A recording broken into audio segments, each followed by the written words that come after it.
Chat members, hello, welcome. It's a new time. A new dawn has arisen on the stream horizons. Time for a new game. Kind of exciting, kind of, not anxiety-inducing, of course, but it's like, oh, fuck, this is a good stream game, you know? Don't know anything about this game, apart from you are bad. You're bad, and it's like D&D, dude. No, it's like fucking, I don't know, Pillars of Eternity, maybe. No, that's, yeah, Pillars of Eternity. Path of Exile is like the Diablo one. Anyway, it's kind of like that, I think. We'll learn along the way. Long day today, Jesus Christ. Ugh, I'm tired. But hopefully this game's epic and it charges me up. I'm unsure if there is voice acting in this game. I think there is. I don't know. A lot of unknowns, boys. A lot of unknowns. So let's wiggle this over here. And wiggle that over hover. Hither and hover. No, fuck that. Alright, whatever. I'm just trying to get, like, a good chat. I need, like, a third monitor just for the chat. But that's very extravagant and probably will never happen. Alright, let's kill this fucking shut up! Fantasy medieval music. Epic music to write your scrolls to ponder your orb to. That's what it should be called. Alright, we've got options. Play this machine tablet. Let's fire her up. Preparing to launch Tyranny. Let's switch over to game. Oh, these better not be stupidly loud like Battlefleet Gothic. That was fucking horribly loud. Alright. Let's switch to here. Game capture, activate, Tyranny. Hang on. Exit. I want to see if there's like a cutscene. Do you need a Paradox account for this? You better not. Epic. Tyranny's not responding. If you close the program, you may die in real life. Alright, here it is.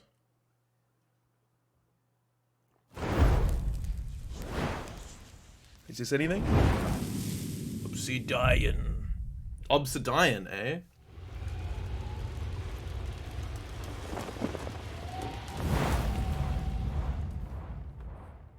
Let's see what we got here. Anything cool?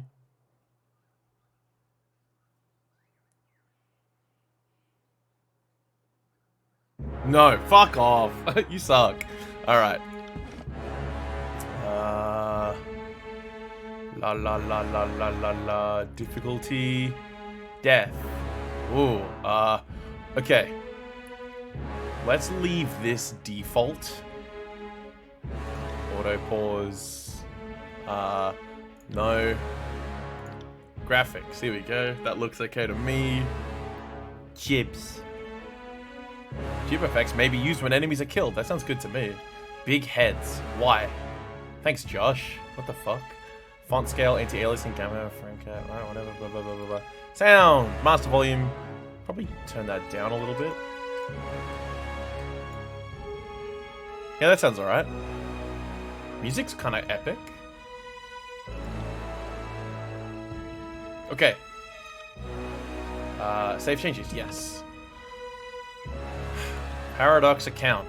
Exclusive rewards. An exclusive weapon. Daily rewards. I don't think I will. I think I'll just play the game, eh?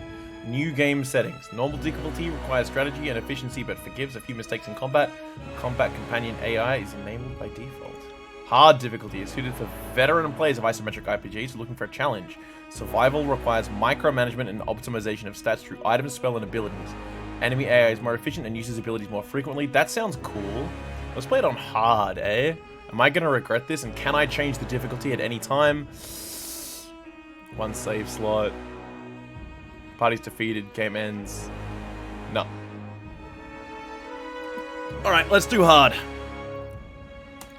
I'm gonna regret that, I think. But hey, that's what this channel's fucking for, hey? Crying on stream.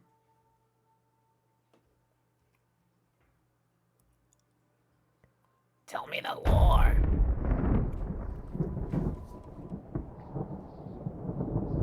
For over 400 years, Ew.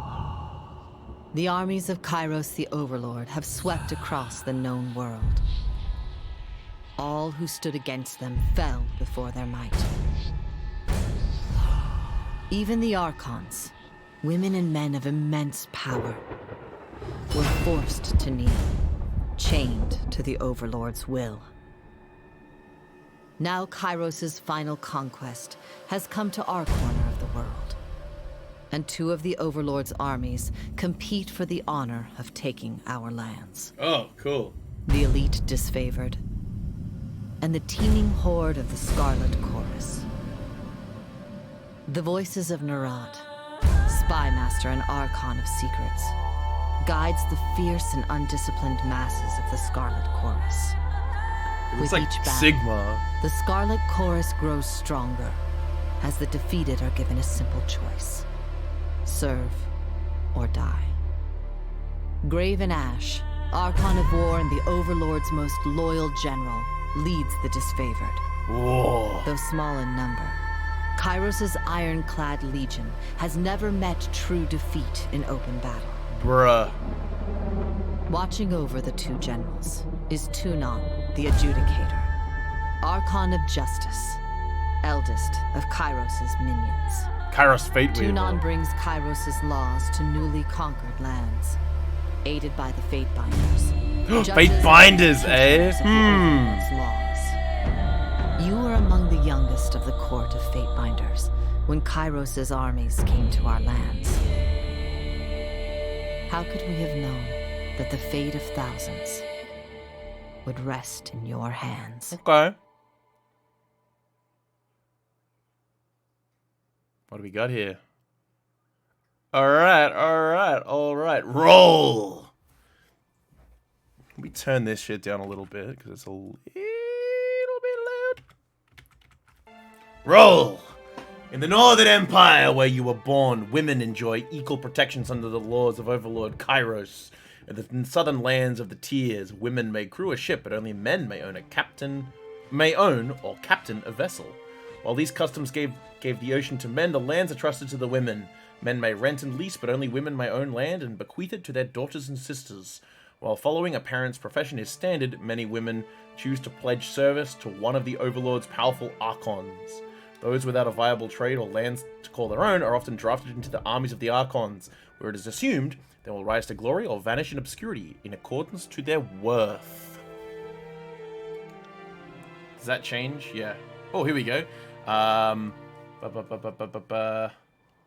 Most sons enter their father's profession by their mid-teens. Those without a profession or family lands to work can find purpose by pledging service to one of the Overlord's mighty Archons. Criminals, derelicts, and others are often conscripted into the armies of the Archons. If a child cannot forge his own skein, he will certainly find one in battle.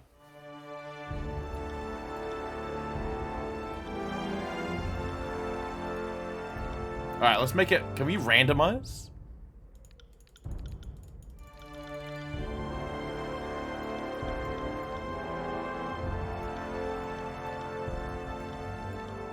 I roll human fighter.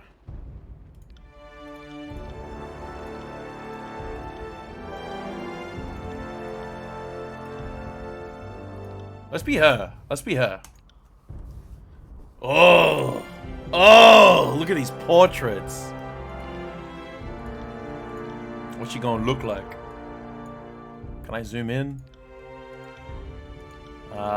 She will have this face. She will have high difficult options. This music's really fucking loud. Hello? No, I can't change it yet. Oh! No, that's too modern, too edgy. Battle bulb. Ew. Ew! I hate that. That's way too modern. Get fucked.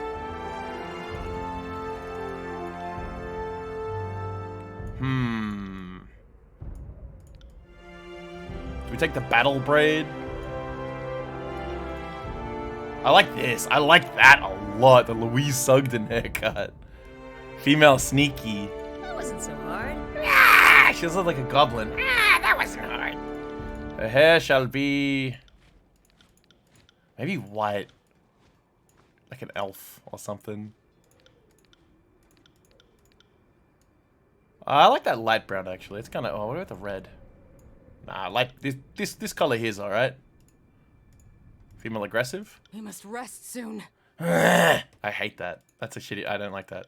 Curious. To battle! Good work. You learn something every day. Female This'll sneaky. be fun. Ah. That wasn't so hard. That wasn't so hard. Write it down. I got it. Oh, yeah, it's me. Heads up, we have company. Good work. This'll be fun. She's all edgy. That wasn't so hard. On the lookout. I'm injured. No, definitely not that one. Huh. I think we go female noble. What shall her portrait be? Oh, that one's alright, but doesn't look like her.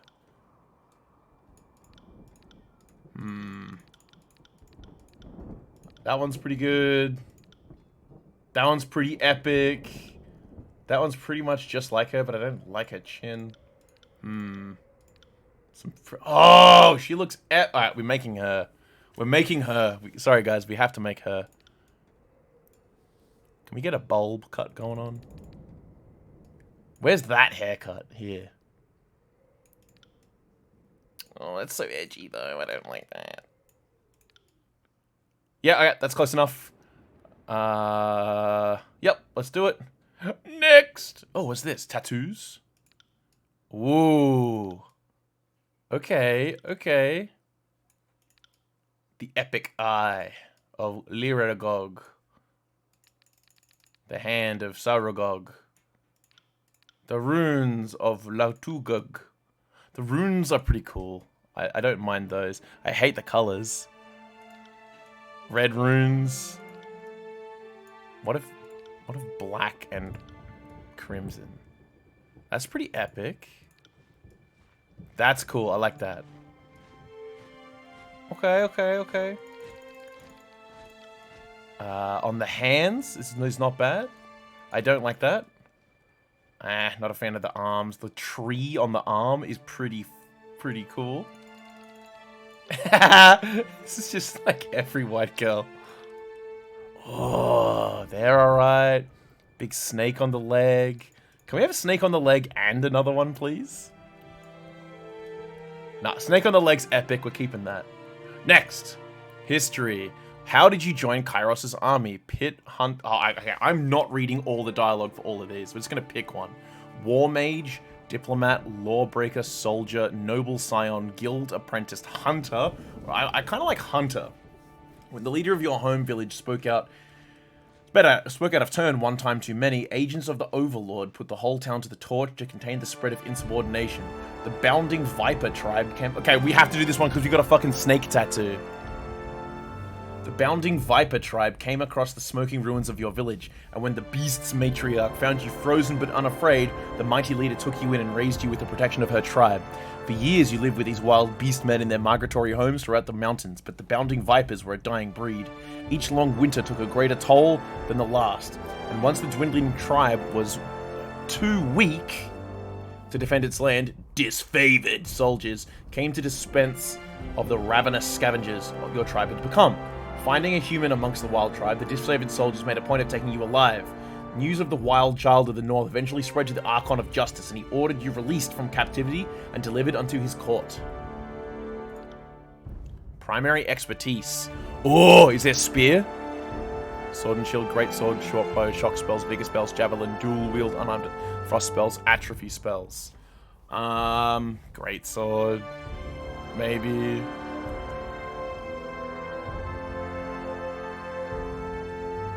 Javelin.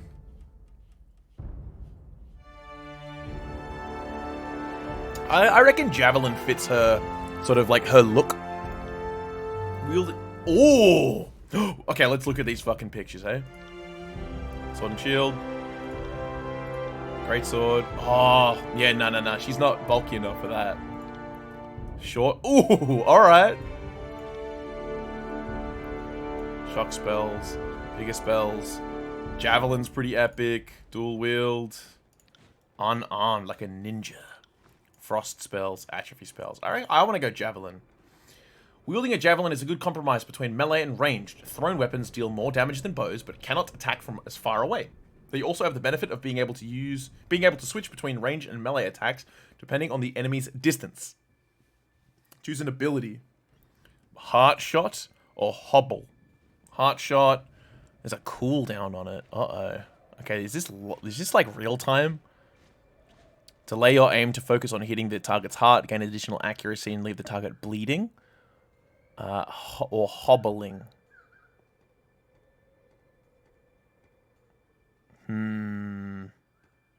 I like hobble. Target enemy's feet. Yeah, kill him. Hit their feet. We got a javelin and a shield. Is this a MOBA? Secondary expertise. Believing that all of his agents should be well-rounded, Tunon ordered that you receive training in a secondary combat style. Fate Binders are often deployed into treacherous circumstances, and one's ability to adapt to unexpected changes, like sudden violence or legal entanglement, can represent the difference between life and death. Unarmed. I reckon unarmed. Why not? Unarmed fighting is one of the more challenging combat styles. Damage is generally lower, but this is offset by the speed of your attacks. A good style for someone interested in being challenged. While fighting unarmed, the dodge skill is used to avoid melee attacks rather than parry. And we've got Flurry of Blows, Palm Strike. Oh! That's kind of cool. Yeah, let's do that. Just punch a wizard in the nose. Banner. Fuck. Alright, let's pick a cool symbol. Is it going to be a snake? A cool eagle? An epic hand? An axe? A paperclip? Some trees? A noose? A circle? A flame? That one's pretty epic. I like that.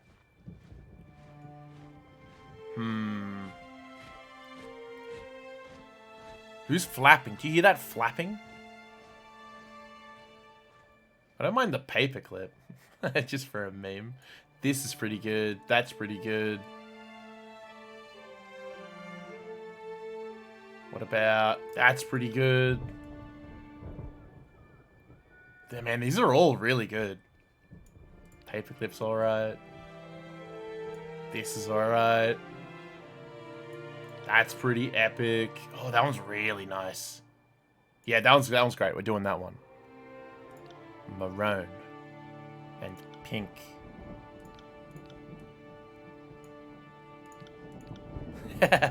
Alright.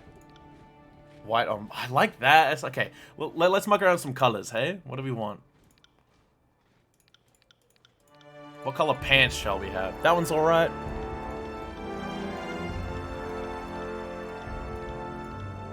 That color's pretty good. Alright, let's stick with this and find something that matches. The white's nice.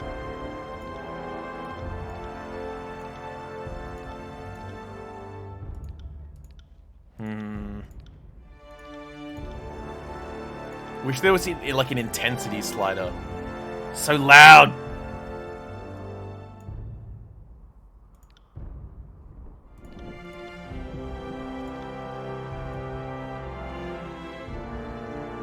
It's kind of cool, I guess.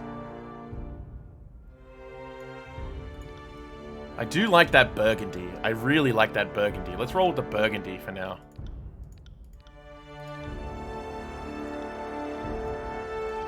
And yellow would be a good counter to that, right? Yeah, like a Ventrulian noble.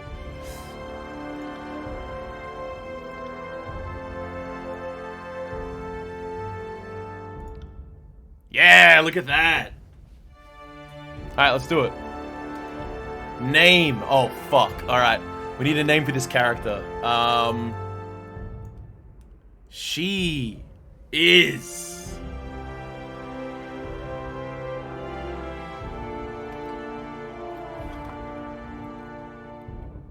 Jahala.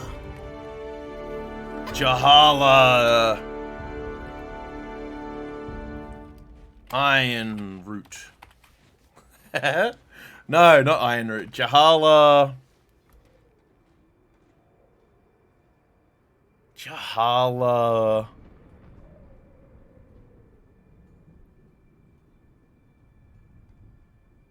Do we just do a first name or do we do a last name as well? Now we gotta do a last name. Jahala.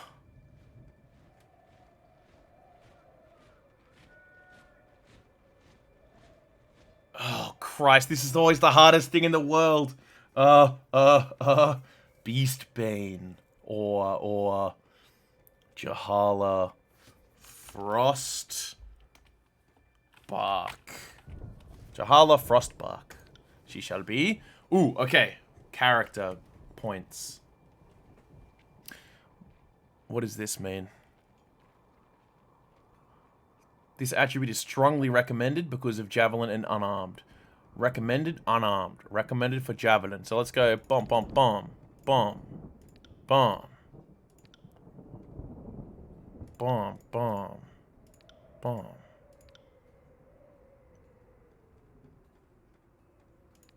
And let's go Resolve. Wits, I want Wits up. Let's do that. 12 Might, 11 Finesse, 14 Quickness, 10 Vitality, 11 Wits, 10 Resolve. Skills. Well, weapon skills. One-handed weapons. Beep, boop, beep. Support skills. Athletics. Beep, boop, beep, boop, beep, boop. Dodge. Beep, boop. Parry. Beep, boop. Lore. Beep, boop. We'll go Unarmed. Beep, boop. And Subterfuge.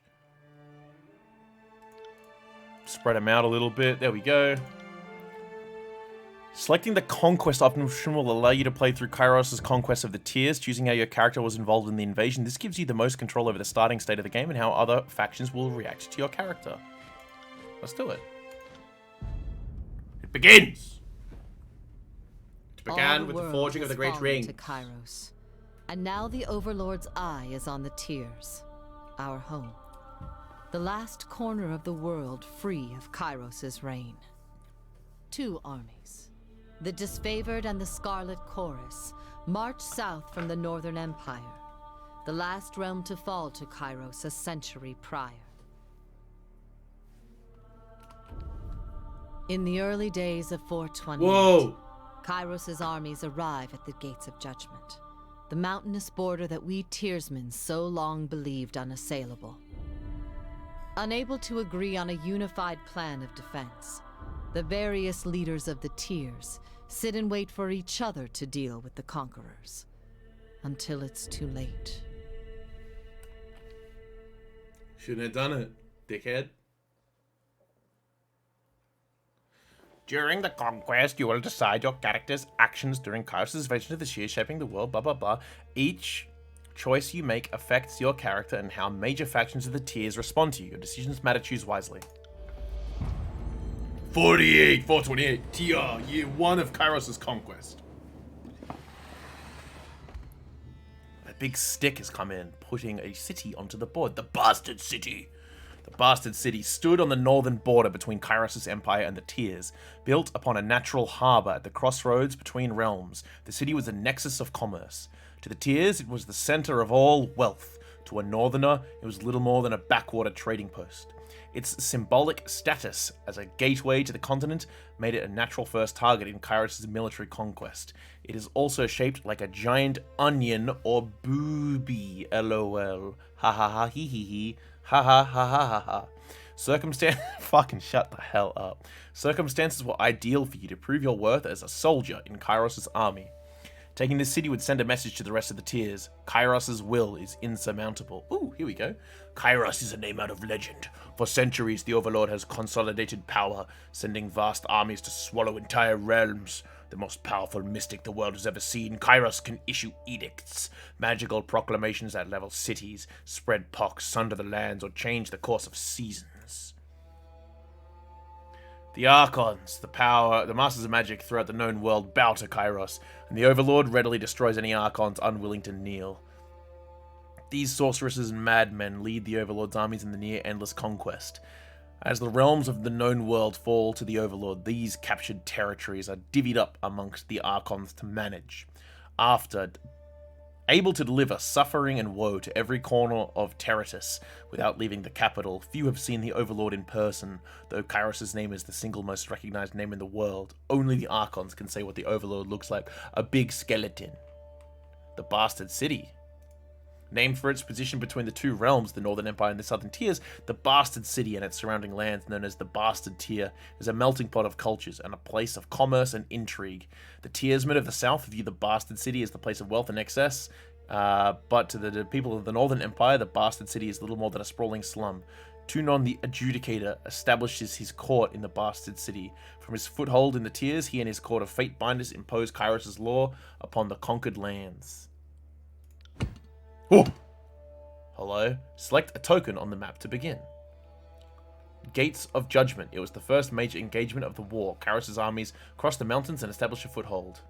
Infiltrate the Tiers. Both armies sent their forces to prepare the way.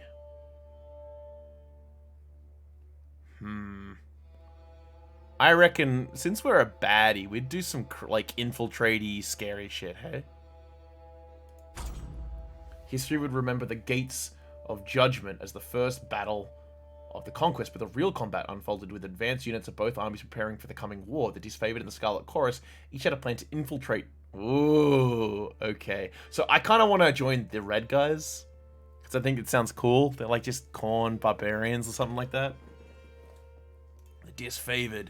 Disciplined and battle-hardened, the Disfavored are an elite legion in Kairos' army.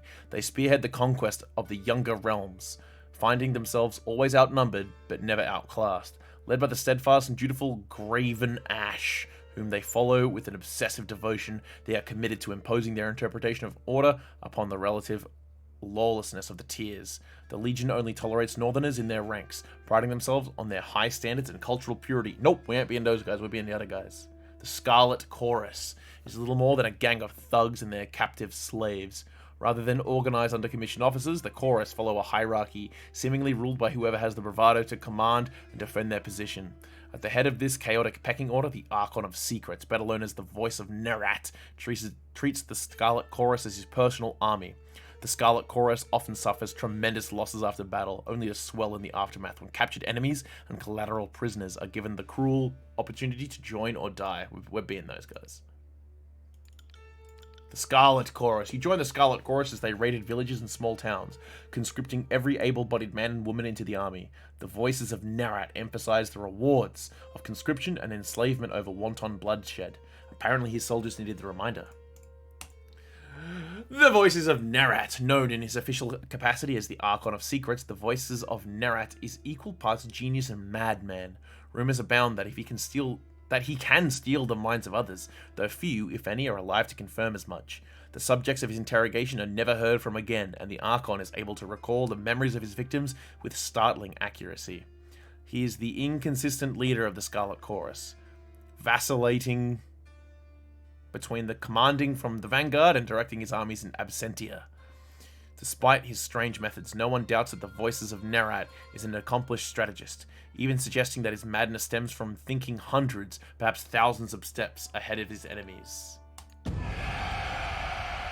The howling mobs of the Scarlet Chorus found easy pickings amongst the villages and frontier towns. Rallying an experienced gang under your control, you flooded the unprotected settlements with a deluge of bloodthirsty soldiers, rounding up the innocent for merciless rites of conscription. The young and infirm alike received makeshift weapons, and examples were made of all who challenged your forces. Bolstered with fresh recruits, your army gathered strength for the invasion to come. Get fucked. Tip 'em over, brother. Alright, what next? Inside Agent? Or Containing the Fire? Bastard City's resident fire mages threatened the first leg of the conquest. You found an ally. No, let's make it hard. Let's fight some mages. Kill some fucking nerds, hey? Your fiercest opponents in the Bastard City were the mages of the School of Wild Wrath. Too barbaric to use their power responsibly, the unbridled practitioners needed to be stopped. How did you trick the hot-tempered mages into their undoing? Lure them to a disfavored ambush? A meeting with the Voices of Narat. They're kind of like wild and crazy, so I'd kind of like trick them. You lured the hot-headed mages into an ambush where a legion of disfavored waited to spring a trap. The soldiers were hungry for a chance to subdue the arcane branch of Tyr's resistance. Nah, we wouldn't have tricked them into a meeting. We would have lured them out.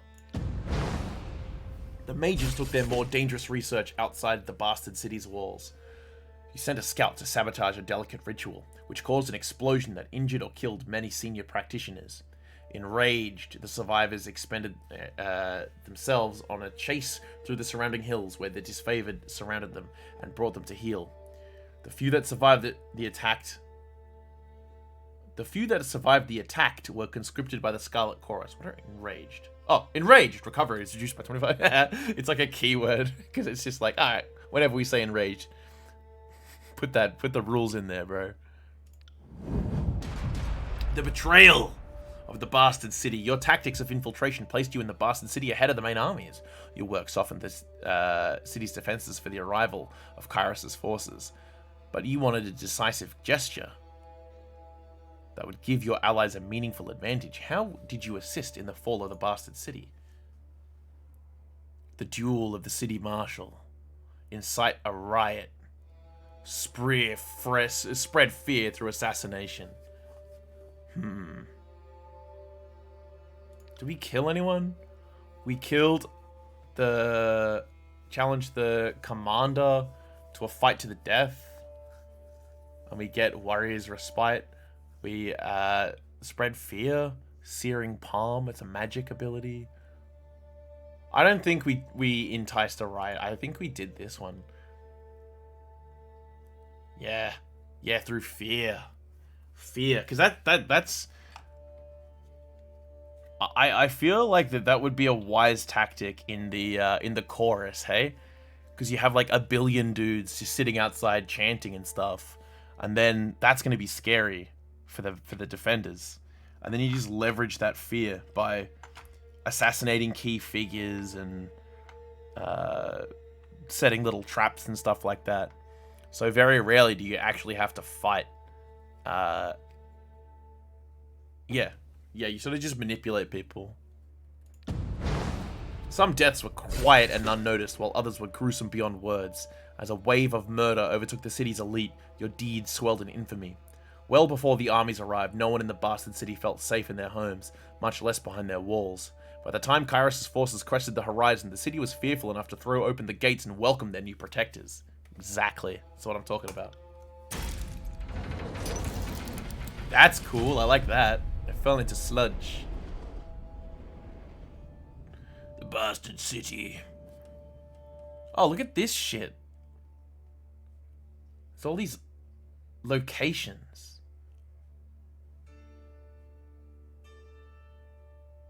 Okay. The bastard city settled into a new state of normalcy, with every tower displaying Kairos' banner. Your name was whispered alongside rumors of a decorated career to come. The armies divided into two fronts and migrated south. Tunon, the Adjudicator, is the Archon of Justice, ruler of the conquered realms and arbiter of disputes. Oldest of the Archons sent to conquer the Tiers, Tunon speaks with Kairos' authority. His true appearance remains hidden behind an iron mask, face of judgment. Tunon is an impartial, sober creature, wholly obsessed with justice and order. Though assumed to be a powerful combatant, Tunon rarely strays from his throne room, entrusting his court of fate binders to act as his eyes and ears, as well as judge, jury, and executioners. That's our boss. Tunon sent word that you were judge and overseer of the settlements of Lethane's Crossing, or as war advisor with the armies advancing into the realm of Apex Legends. Lethane's Crossing. Or Lethian. Built in the shadow of an old walls junction in the realm of Haven, Lethian's Crossing is a growing trading settlement. The nearby rivers are rich in iron ore, though the locals lack the technology to smelt and forge the element. In the years following Kairos' conquest of the Tiers, the population of Lethian's Crossing swelled with refugees, fleeing the destruction of their homelands. The presence of the forge-bound mining the iron, along with their guards, makes this makeshift settlement a vital resource for Kairos' armies. Or we can go to Apex. Apex.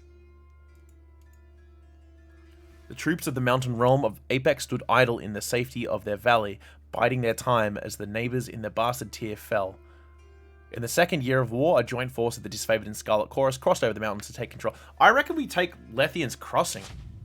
If we take Lethian's Crossing, then we've got the resources. We're like the Iron Golems. You know, we can fucking mine that shit. We're the fellas that control the what's the word? What's the word I'm looking for? Tiberius, what's the word I'm looking for? Hey? Meow. No, if we don't control the meow, we control the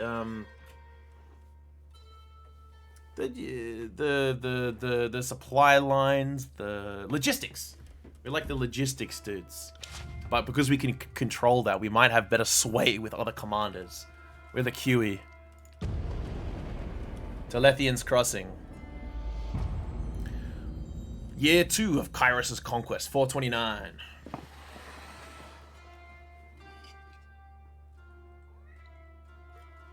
Years ago, Lethian the Bold founded a small merchant town at the intersection of ancient old walls.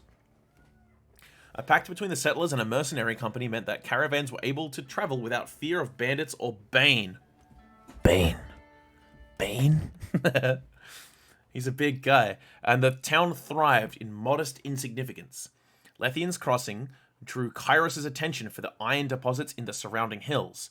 With the region under Kyros's control, the northern smith mages could set up workshops to refine ore and arm the disfavored with the finest weapons in the known world. The Archon of Secrets dismantled the mercenary support with a generous bribe, taking the crossing in a bloodless victory. Tunon dispatched you to travel alongside Kyros's forces and bring order to the region. The iron must flow. You found a clever solution to improve production of iron weapons and armor. I don't think we're that smart. The Cult of Siren, the Archon's song of power ensnared the mind of a disfavored soul. I reckon this one. I don't think we're smart enough to be like, yes, I'll see if you add a unit of Teresian salt and a pinch of flux, you can clearly. Like, we're not that fucking smart. We're a barbarian. Siren, the Archon of Song, used her arcane charm to lure locals into joining Kyros's army.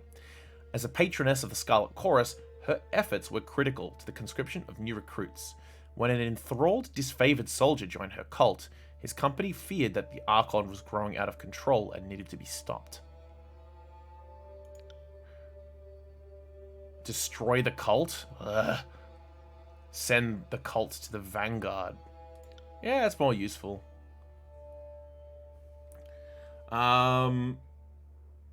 Okay. In Scarlet Chorus tradition, you sent the latest batch of cultists to the front lines of the Apex campaign. Those who survive were welcome to remain in Kyros's military, and their performance would stand as testament to the Siren's effectiveness, or to Siren's effectiveness. Or, no, we're doing this one. We're sending them to the front lines. The Scarlet Chorus agreed to transfer Siren's latest recruits into the front lines of the Apex campaign. Your resolution fit their traditional model of conscription, so they considered it a fair alternative. In the weeks to come, more of them returned to active duty than even Siren herself expected, likely owing to their obsessive devotion to Archon and her enchanting music. What do we got here? A red anvil. A forge-bound mage swore allegiance to the Scarlet Chorus, creating strife between the armies. Or the ancient threats. Who protected the city from the attacks of arcane predators? That sounds epic. We did. Drawn to the arcane energy around the forges, mystical predators from the nearby old walls began to raid Lethian's Crossing at all hours. Both of Kyros's armies reserved their strength for the front lines of the war, and yet the city required protection. You had to delegate the responsibility somewhere. Choose the Scarlet Chorus. Choose the Disfavored. Look, I imagine that the Scarlet Chorus does all the shit-kicking work around here, like digging and smelting and all of that. And the Disfavored kind of get to, like, train and level up and use all their epic new weapons that we're using, that we're creating for them against these, like, Balrogs. This one. Since the disfavored used most of the iron that came out of Lethian's crossing, it fell to them to stand as the city's vigilant protectors. The Scarlet Chorus enjoyed a necessary reprieve. Though the disfavored were adverse to your rulings, they couldn't argue with the reasoning behind it. They rallied in the streets of Lethian's crossing, patrolling on alert in shifts that lasted day and night in an impressive show of force. They managed to repel several attacks from the predators in districts that would have been otherwise suffering great harm. Able to do some good, the disfavored still detested you for keeping them from the battle with their real enemies in the tiers. Who controlled the crossing? Tragedy struck when a mercenary hired by the Voices of Narat injured a forge-bound artisan, leaving him unable to practice his craft. Forge-bound. The forge-bound are mage smiths, sworn to Kairos' service, although their operations in the tiers are overseen by Tunon and his court of Fatebinders. Each forge-bound uses magic as a tool to augment their personal craft, most commonly smelting and metalworking, but carpenters, tailors, and tanners are found in their ranks, and each mage strives to create that which is impossible with mundane hands. Most notably, the forge-bound are the sole masters of iron working in the known world, using spells of fire resistance to wage into the forge fires. Holy shit, the forge-bound can work iron at temperatures no other forge can match, and with a hands-on touch that no mundane smith could hope to achieve. That's epic. Because of this vital skill, the forge-bound are considered a strategic war asset, their lives regimented and controlled so that the forgers may churn out iron arms and armor without debate, delay, or distraction. That's cool as fuck.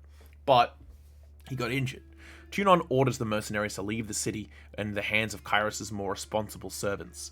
Only a token garrison could be left behind while the armies returned to the front. As the disfavored and Scarlet Chorus showed increasing tension and hostility towards each other, Tunon decreed it best that only one force control the crossing. Who controlled the crossing?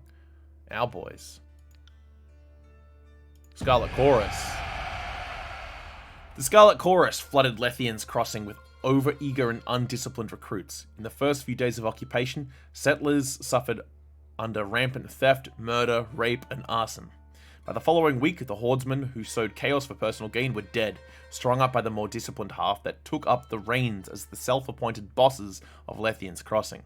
The forge-bound continued to mint iron weapons and armor, which Kairos' merchants carted to disfavored garrisons elsewhere in the tiers. Shipments were light, or sometimes absent. The Scarlet Chorus' quartermaster claimed ignorance of the matter. Fuck, that was dumb. That was like a Stalin tier move, dude.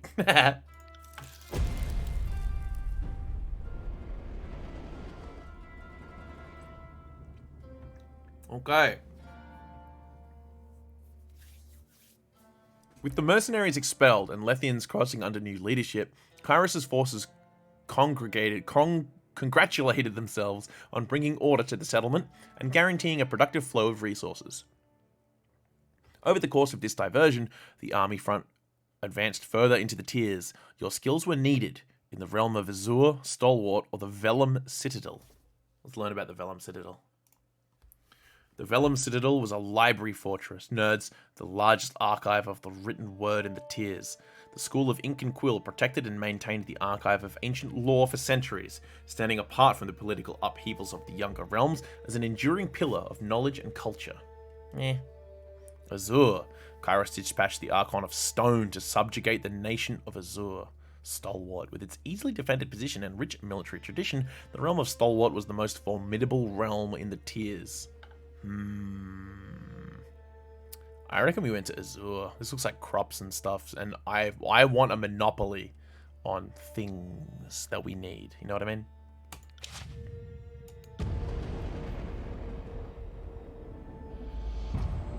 $430, year 3 of Kairos' conquest. Look at those little trees. They're cute. They're adorable. I like these. The nation of Azure. One of the richest settlement of the tiers, sat on a verdant, fertile plain. As the disfavored clashed with Azure's defenders, the Scarlet Chorus contended against the region's tribal beastmen, who protected their ancestral lands with incredible fury. Kairos dispatched the Archon Can to break the stalemate and force Azure into submission. As tall as the hills, Can is the Archon of Stone, master of earth and soil, destroyer of mountains and cities. Can is the reluctant leader of the Earthshaker Guild, though he is less their teacher and more their object of study. The massive Archon is sworn to Graven Ash and provides arcane support to the disfavored war effort. Okay, so Can is sort of on the Bone Reaper team. They're basically Ossiarch Bone Reapers, in my mind at least, the color scheme as well. The colossal man of stone and flesh arrived as instructed, but earning his cooperation was a tall order, lol, even for you. Stalked by shadows. Tensions arose when the Scarlet Chorus added a unique ally to their ranks. The destruction of Azure, Can's tactics left the army tightening their belts. We don't want to destroy this, we want it. We want it to be ours. Let's get a weird ally. Whoa, he's like a beast man. That's epic. Of course he is. After a roaming pack of beastmen slaughtered a disfavored patrol, the Scarlet Chorus responded by laying claim to the beasts for their army, while the disavowed readied a company to enact vengeance. The disfavored legion considered the beasts beyond taming, and the butchers of their northern brethren and needed to be brought to justice.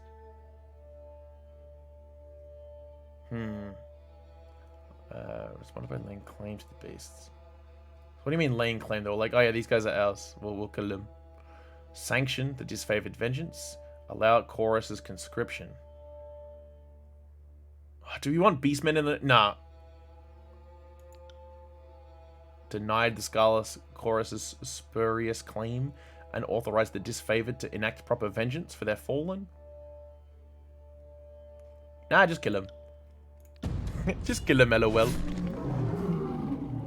The Scarlet Chorus were wrong to claim the enemies of Kairos for themselves before the disfavored had their opportunity for vengeance. You tainted the beast's watering hole, then let a disfavored sweep through their den, slaughtering the wild but weakened pack in a savage mass execution. The Scarlet Chorus raised protests that the disfavored were sabotaging their ability to conduct war, but you argued it was for the betterment of the conquest. Eek, I don't like this chapter. It's not nice. What next? Khan's tribe, an injured Scarlet Fury, brought tales of a traitorous Archon. Whoa. Bloodshed and distrust over beastmen. I like the idea of this traitorous Archon. A wounded Scarlet Chorus soldier claimed her gang was mauled by beastmen loyal to the Archon of Stone, but Khan could not be found. The Scarlet Chorus sought to capture the tribe. The disfavored insisted the account was slander. The Archon was loyal to Kairos and would never lend his strength to savages. What do we do? Send the disfavored. Send the Scarlet Chorus. Destroy the beastmen. Search for Khan. Capture and interrogate.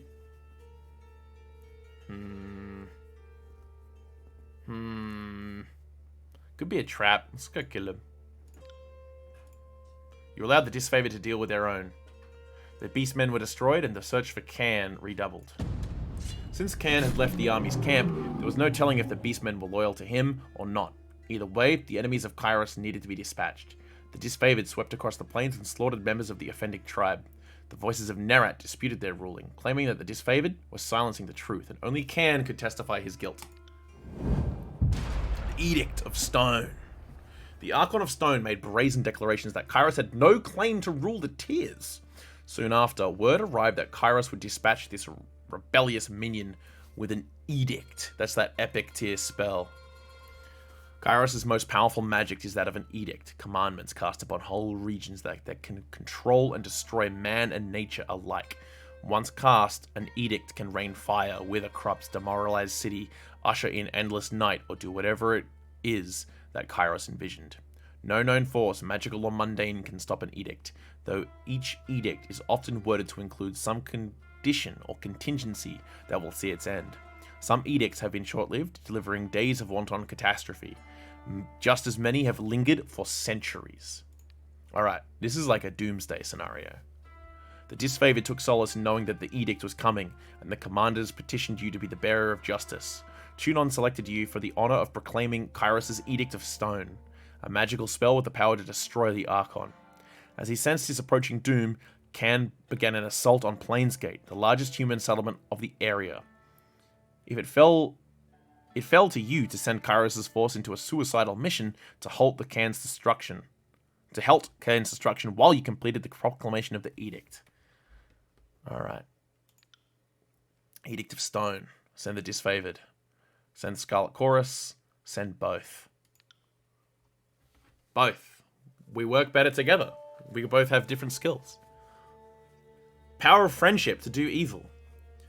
You believe that the only chance of slowing Cain's assault was to commit the full force of Kairos' armies against him. It was a desperate gamble. If you were wrong, there would be no one left alive to warn the other Archons of your failure.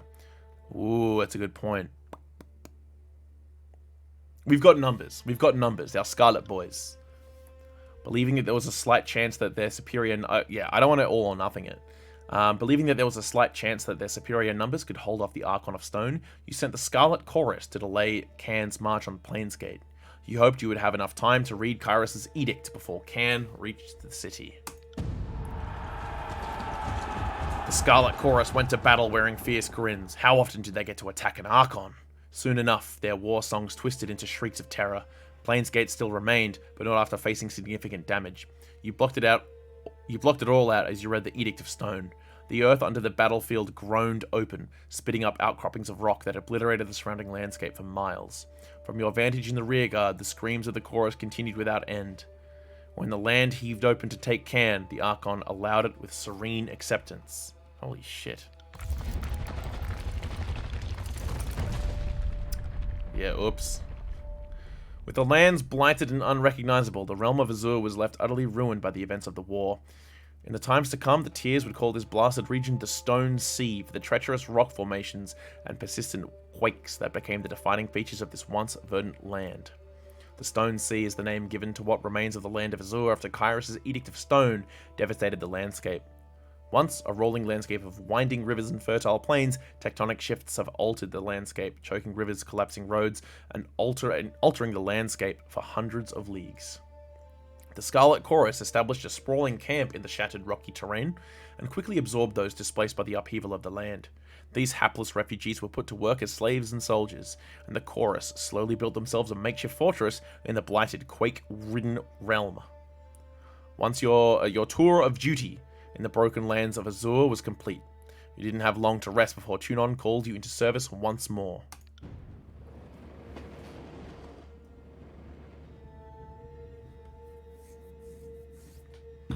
You have reached the end of Kairos' conquest. You want to continue and erase? No. Continue. Continue or erase your progress. Okay. No, continue. This is what we have chosen. Wow, this art is gorgeous.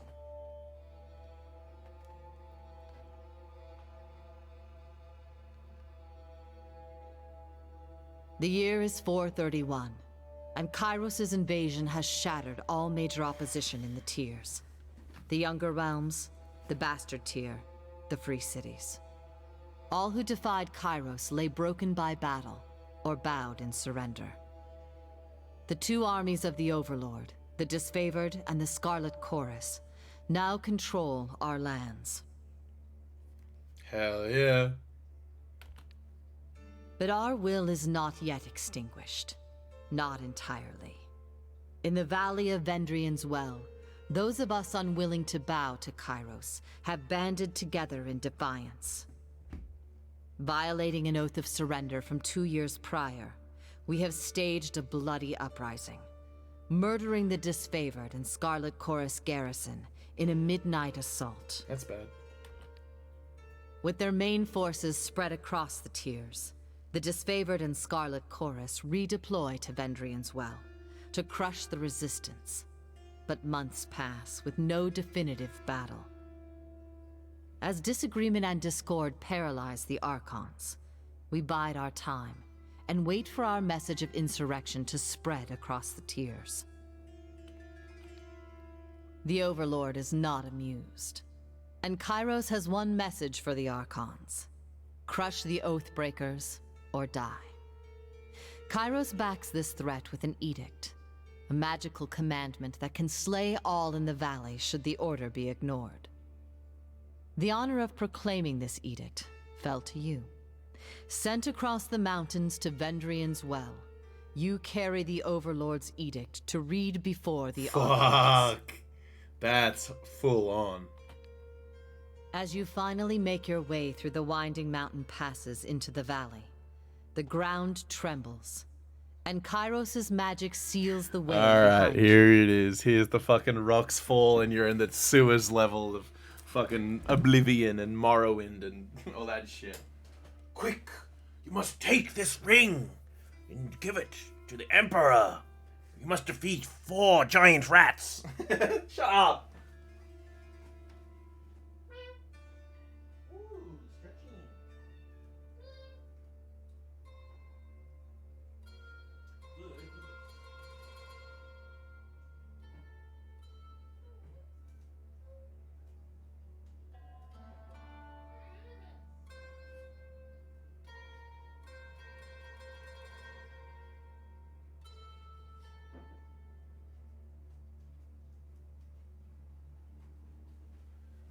Alright, chat, let's kill 4 giant rats and 1 ghoul.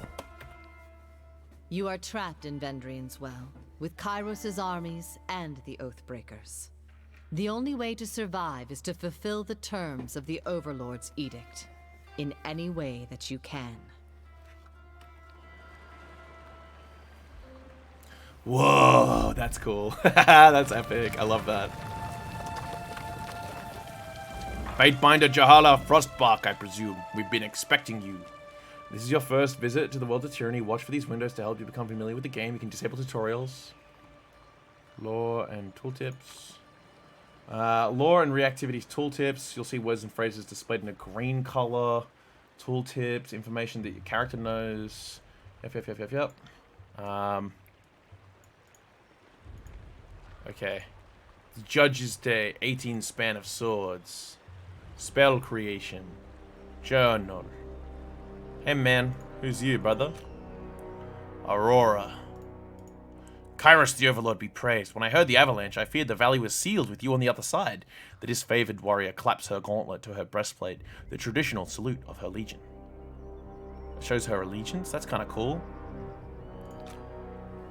Conversations involve you, other characters, sometimes additional parties like bystanders and companions who may interject. The choices you make will change how the story develops and will build a reputation for your character over time. People in the world will learn of your reputation and respond accordingly. Your character's attributes, skill, history, and gender, as well as decisions you make in the conquest, may all open up options for you in dialogue. These options are not necessarily superior to the other responses, but will give you a wider variety of choices to select from. The manner in which someone responds to your choices depends on their individual personality and attitude. Each character has a banner. They tell you what faction they're from, tell you how they feel about you. See names of important characters in a gold text color. That's clearly orange. Cool. Graven Ash. The last of the great northern generals to stand over the Overlord in ages past. Archon Graven Ash now serves Kairos as supreme commander of the disfavored legions and is charged with conquering the tiers. Graven Ash shares a powerful bond with the soldiers under his command and regards each of them as family. The death of a soldier at enemy hands represents a grievous loss to the old general, who bears the burden of his love with mournful stoicism. Tune on Edict, Kairos Law. Law is a stat. Yep. Alright. We were told a Fatebinder was coming, and though our commanders will not say why, it seems obvious. Graven Ash and the Voices of Narat can't agree on nothing, least of all battle plans to wipe out the Oathbreakers. I trust you bring orders from Tunon that will break this deadlock.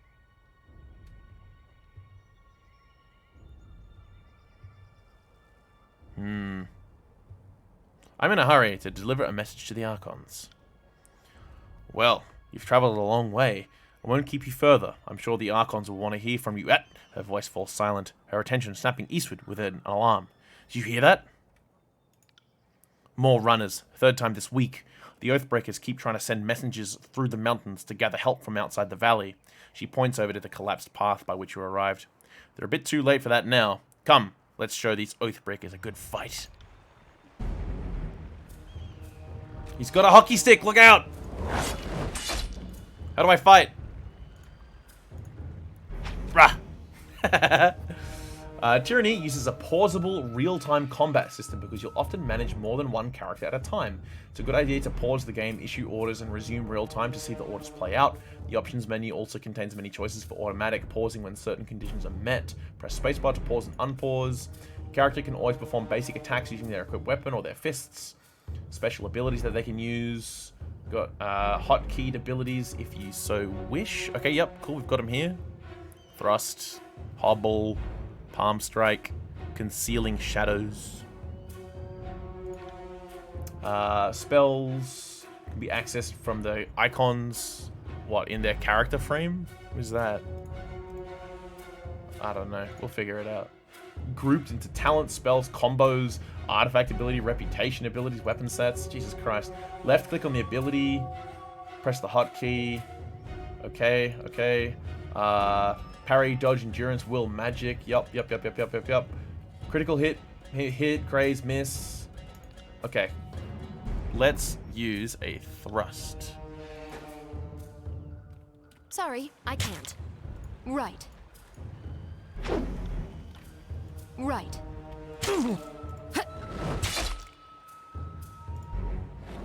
I got just it. fight him. Just fight him.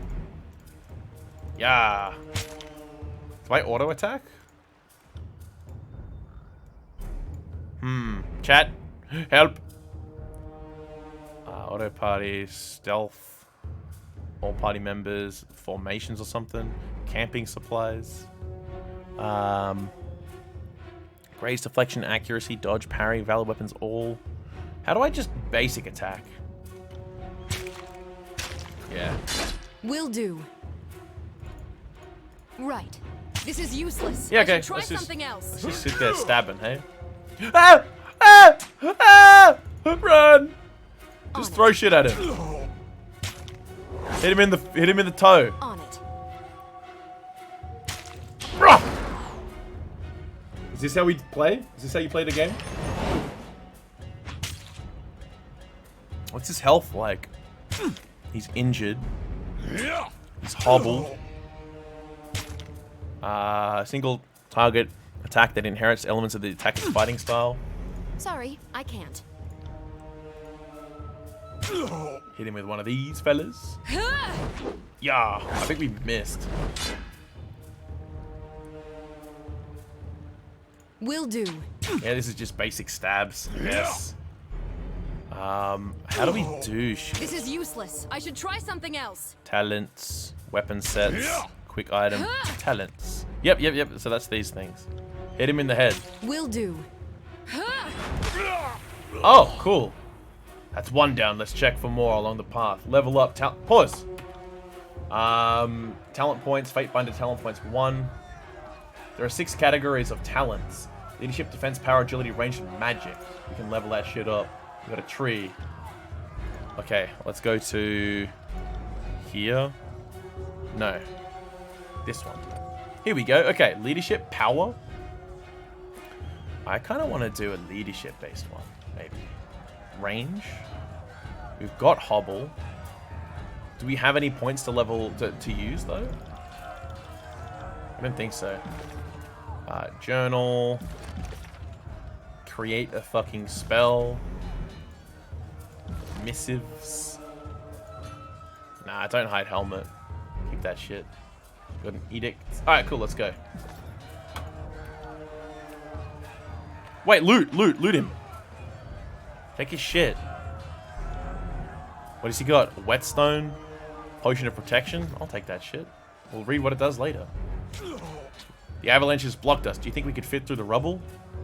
Yes. Boulder. A rock side blocks the path ahead. You can squeeze through a narrow gap between the stones, or you can attempt to push away the boulders out of your way. Let's try and squeeze. Wedge yourself between the rocks and squeeze through as quickly as possible.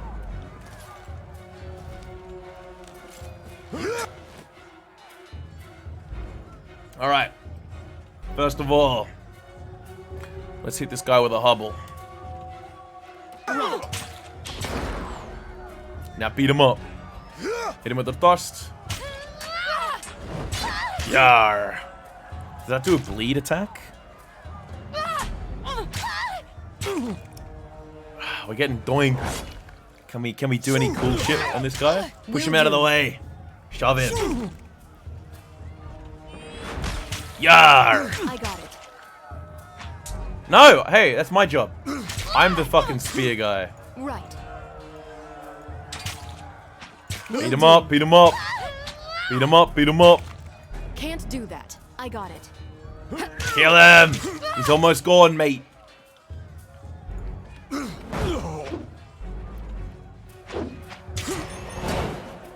Alright, what now, what now, what now? Another push, another shove. Sorry, I can't. Sorry.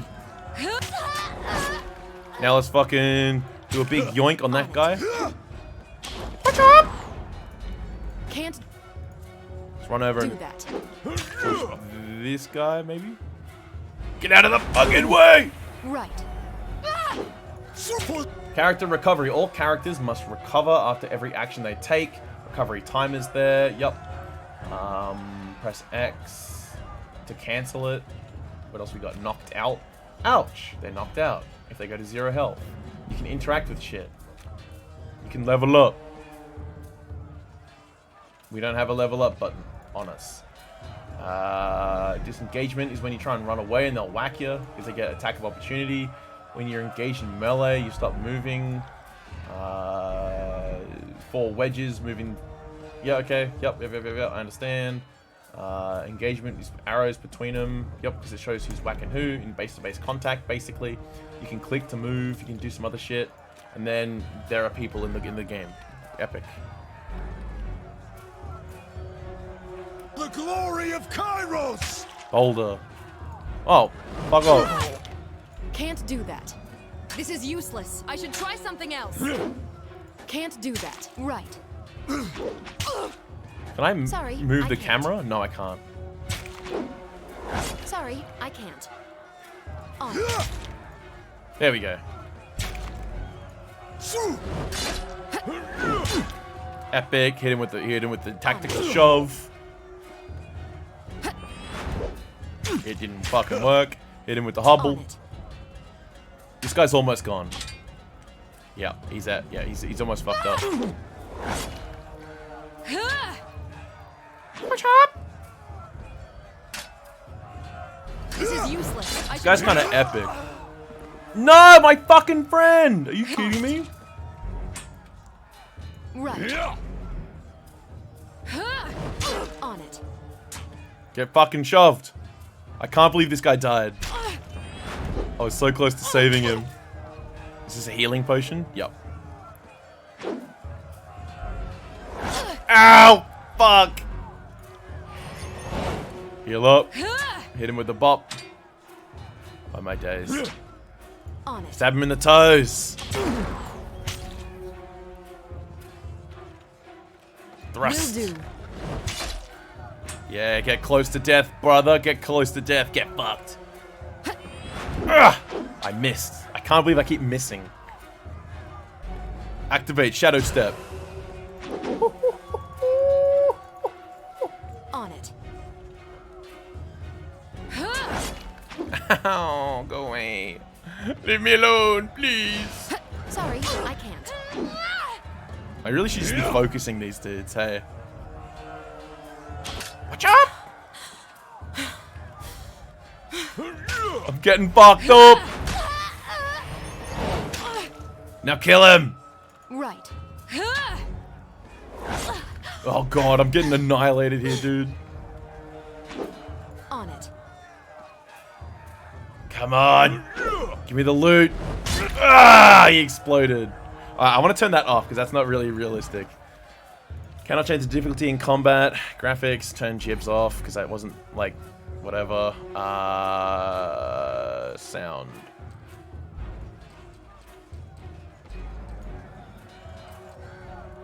There we go. Give me a Sun Soldier's Javelin. Common melee attack, 8 to 12. 5 to 8. AP 2. This one's great. This one's epic. Give me that. Thank you. What about this guy that I killed? Can I do anything here? No, I cannot. Alright, let's try and figure out how to change our equipment, hey? This is spell creation. This looks like my inventory here. Bronze javelin. Phalanx. What is that? Is that the one that we just picked up? Can have that. Yep. Armor. That's what we're wearing. Rogue's leathers. Right? Will this be better or worse? 1, 13, 8. Leather, fine, common, 2, 3. Rogue leathers are better than our fucking... Oh, because it's ceremonial armor. Okay. Alright. I can live with that. And we've got an edict. Alright, cool. Where now? This way. Salute this fella. He's got a mushroom. Waking death. You'll revive when defeated. Cool. Ooh, look at this. Several skulls bleached by the sun up and picked clean by carrion birds are spiked on a roughly hewn post. It is the only heraldry the Scarlet Chorus needs. Can't do that. Go! A mage. Uh-oh. Try and catch me, worm. A young Scarlet Fury weaves around the Vendrian guard attackers. Avoiding the weapons with fluid grace, she nods to acknowledge you. A breathless enemy soldier passes a glance to her countrymen. This one's crazy. Too much lead in her water. We should cut our losses and turn back. Harbinger. Still standing after 3 years of war. Come join me in battle once again. We'll show these children how it's done. Yeah, save something for me, brother. For the realm of Apex, charge! The Vendrian guard level their weapons in advance. Trouble. Okay, we've got verse. So what's her AI?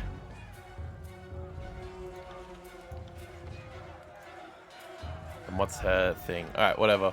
So you are gonna try and... Oh, we're not wearing the right equipment for that shit. Alright, whatever. Blood-soaked stones, once per encounter. Coordinate to knock your target prone on that guy. But alright, let's do this. Yeah, beat him up. Now you... What do we got here? Burning iron. You can burning iron this guy. What a rush. What a rush. Oh, she's like a ranger. Okay. Oh, fuck. No, I didn't mean that. Okay, we gotta be clicking on these ones. Push him over. Push him off the edge. Oh, come on. All right, and you, yeah, just kill him. Just fuck him up. We'll be right. Very epic, very epic. Let's lose some equipment. I can tell you didn't spend the conquest in a diplomat's tent. The fighter surveys the fresh corpses and nods with satisfaction. I'm Verse, by the way. But there are more important things to take care of than introductions. Those Vendrian guard we killed didn't come alone. She gestures to the skirmish unfolding in the pass below, SMHing. I wouldn't expect you to recognize me. Or maybe you're just ashamed of how you did me wrong back in Azure. Good thing I'm not one for grudges. I'm ready if you are. Eager. I like that. Before we go, you might search among the remains of our fallen comrades. Wherever they're bound, I doubt they'll miss their boots, much less any rings or any useful iron they might be clutching. I see your point. Nice and practical. No reason to pity the fallen. Before long, we might wish we'd joined them here. But at least we'll enjoy heavy pockets and warm toes. I'm talking about toes. For the Voices of Narat! Verse furrows her brow and focuses down at the battle to come.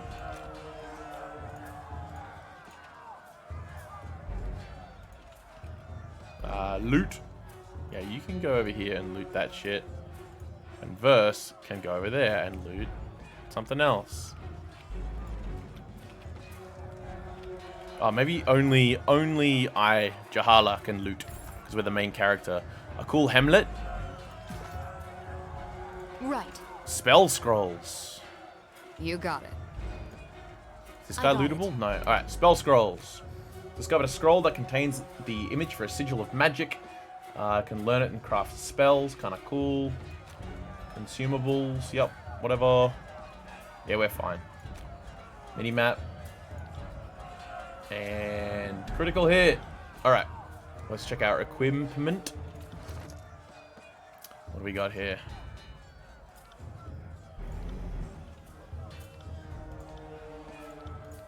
Ah. Aha. I guess this is some stuff that we can't use yet, or what? All equipment. Okay, cool. Whatever. Let's get everyone. How do I move everyone? Select all party members. Down we go. Let's go! There's a lot of fellas. Holy shit. Uh-oh, there's a big fella. Eyes forward, no looking back. The Vendrian Guard warrior roars with his falx, head high, his words largely lost over the din of combat. Stand aside or your funeral will be over by the side of the bluff. Seeing you squarely in his path, the soldier points his weapon your way. There's no escape, and for Oathbreakers, no surrender. Then we'll settle this with bronze. The warrior points towards you, ordering his men to advance. Those fools don't know when to stop. I like that. Charge. He signals his men to charge. The sound of chanting rises from the south, drawing his attention. Scarlet forces, Scarlet, they're coming! Yeah, the boys! Mocking blaze. Run down the Oathbreakers, let none escape! From the red mob of reinforcements of the south, a blood chanter emerges at the head of the rabble, the ornamental crest of her staff pulsing with crimson tones. Signing sigils of magic and wordlessly moving her mouth, the blood chanter scribes a series of spells into the air. A red glow surrounds the Vendrian Guard warriors as the chanter's magic worms its way into their minds, blinding them with rage. Hold position! All of you! You there, keep to the path! The warrior gestures along the canyon trail, but his soldiers turn their attention to the Scarlet Chorus, roaring challenges. No, don't engage them, we need to run! His orders falling on deaf ears, the warriors reluctantly ready his weapons. Alright. So how do we change the AI? Change the AI settings. Defend party. Verse will... Yeah, so you will be aggressive. You will be defend party. Archer? Conservatively at a distance? Nah, you just do whatever. Versus join the party, she's epic. You need to balance their strengths against the strength of your characters. It's possible to adventure alone. You'll find the game more rewarding with a well-balanced party. There are now 2 characters in your party and both are selected. Any commands you issue will affect both party members. F1, F2, yep, okay. Either control them directly, control their AI. We can set the AI stance abilities. Okay, that's kind of cool. So what do we got here? What are her stances? Seeking sheath. Plus 10 accuracy. Sure, why not? Do that. We want you to push this guy over. On it.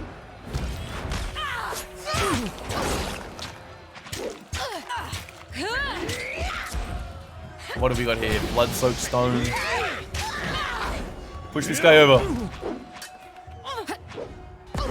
Yar! Now fuck him up. Alright. Now what? Now what else can we do? Eat a potion. Activate a big stab. Oh shit, he's busting. He's charging up. Bleed out, you little shit. Yeah, die. How about you fucking die, brother? Alright. Oi! Do a cool arrow attack on that guy. You push this guy over.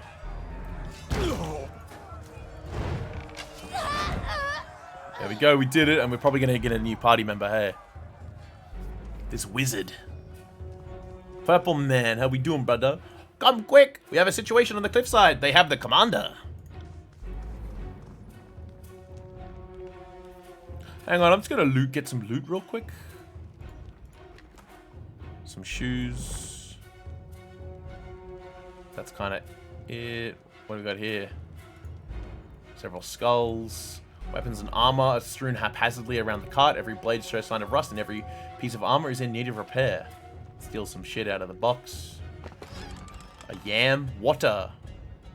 A head wrap. Alright, let's put some clothes on if we can. So what do we got here? Yeah, so how do I... Because we've been... Ah, here it is, the party stash. Ceremonial boots is equipped. Horde... Oh, hang on. Yeah, these are better, right? Whoops. So they're better. She's got Bloody Scarlet Boots. Deflection 3, Recovery +2, Disengagement +2. That one's better. You're not wearing a hat, so you get to wear a hat. Oh, let's have a look at this. This is better. Whoa! That's epic! Look at her! She's sick! She's bossing. Potion. Mushroom. Scroll. She doesn't have enough lore. She doesn't have enough lore. You can take the mushroom. Let's roll. Let's go, everyone. Let's roll out. Any more fucking little chests we can open or something? Let's have a little look around first. Yep, we got another chest. Any more little stealables? What's this? Skycap. Okay. Sure. Sure. Any other cool... Yep, loot. Remember, fellas, always just scavenge. Agate. Vendrian heavy bronze greaves. Okay. Let's have a look at those. I know this is kind of like... We're fucking around quite a lot, but... I'd like to sort of get across this shit. So we obviously always make Jahala the coolest character, so she can have -5 deflection, but armor is better. Crush and... Yeah, nah, she gets the cooler ones. Alright, let's go. There's something happening. What are you doing? You'll draw attention to me. What are you doing? Aren't you supposed to be working? Don't you want to do your job, bro? The torn banner bears the scratched out icon of the disfavored. The army's original symbol has been lost to history, and the Graven Ash has never ordered a replacement, preferring the blasted icon above all others. Uh-oh, lots of baddies. Oh yeah, shit. Stow your weapons or we'll find out how long a man screams before hitting the ravine down below. Cornered between a precipitous drop and a band of angry soldiers, the Oathbreaker warrior holds a disfavored officer at knife point. Skewer him. Worry not for me. Graven Ash will protect. The disfavored officer winces, blood seeping from the seams of his braces and cuirass. Drastus. Mocking Blaze. You heard the man. He plainly invited you to use that little blade of yours. What are you waiting for? Permission from your pimp? Fucking LOL. This blade, with a jerk of the knife, he slices up a clump of Drastus's matted hair. If you're so eager to see your ally dead, then step closer. Lower your weapon, then charge forward and wrest the knife from him. Yeah, let's fucking zip on in. Alright, hang on. Let me first just kill some fucking invading imps. I don't know. What do we call these bots? They're just robos, I guess. There we go. Epic. Lower your weapon, then charge forward. Hell yeah. The Oathbreaker cracks a wide smile as you lower your weapon. That's right. Now the rest of you, drop those weapons. With his attention on the other warriors, you dash forward. He reaches out with his dagger to slay Drastus, but your hand is already on his wrist. With a wrenching twist, you mangle his hand, dropping the dagger harmlessly to the ground. The disfavored warriors rush forward from either side of you. Tyrell barely manages a strained grasp before being hacked and impaled upon their swords and spears. By the baddie! Kairos, yeah, see? Kairos be praised! That Oathbreaker fought with the rage of Cain himself. Drastus slides a trembling hand along the cut on his neck. Thank you, Fate Binder. I thought today was my last. Good. From the looks of it, guess they thought if they swarmed the pass, maybe one might take it out. We found a few scraps of parchment on the bodies. Drastus holds out a handful of crumpled parchments for your inspection. A student of letters such as yourself should be able to make sense of this. Examine the parchment. Repeating the same messages in different written scripts, the parchment explains the Vendrian Guard's desires to overthrow Kairos' Archons and rout the armies from the tiers. The pages aren't addressed to any specific reader, but rather openly invites all who remain loyal to the Younger Realms to gather at Vendrian's Well. This is the first time I've seen Younger Realms popped up, so let's have a look at that. The realm of Azure, Apex, Stalwart, and the Haven are collectively known as the Younger Realms, and together they represent the major political faction of the Tiers. For centuries, the Younger Realms have battled amongst themselves for control of the Tiers, with every realm having been at war with each other at some point in memorable history. This lack of unified resistance allowed Kairos' armies to swiftly conquer the Tiers. Recruitment material. They were trying to bring more traders to the fight. Well, from the look of it, we've kept them from slipping out of the valley. Whatever they hope to accomplish, I think their plans died here. The Archons are expecting you. When you're ready, leave by the gate to the southeast and follow the trails down slope for a few hours. You'll see the campfires leagues away. Can't miss it.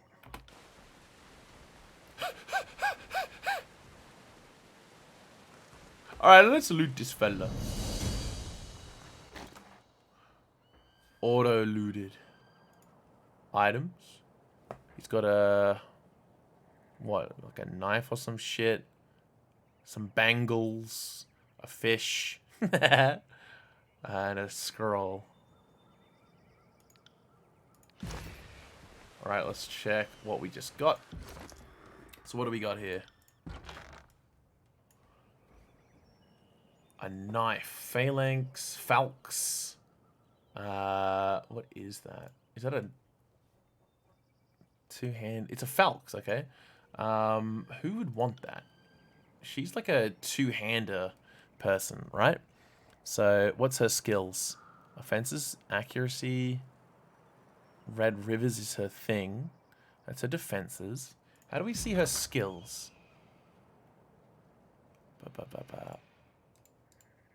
Here, perhaps? Weapon skills, bows, dual wield. Yeah, no. Alright, we kind of just, like, sell that shit, I guess. Can't do that. Off we go. Looks like something's happening over here.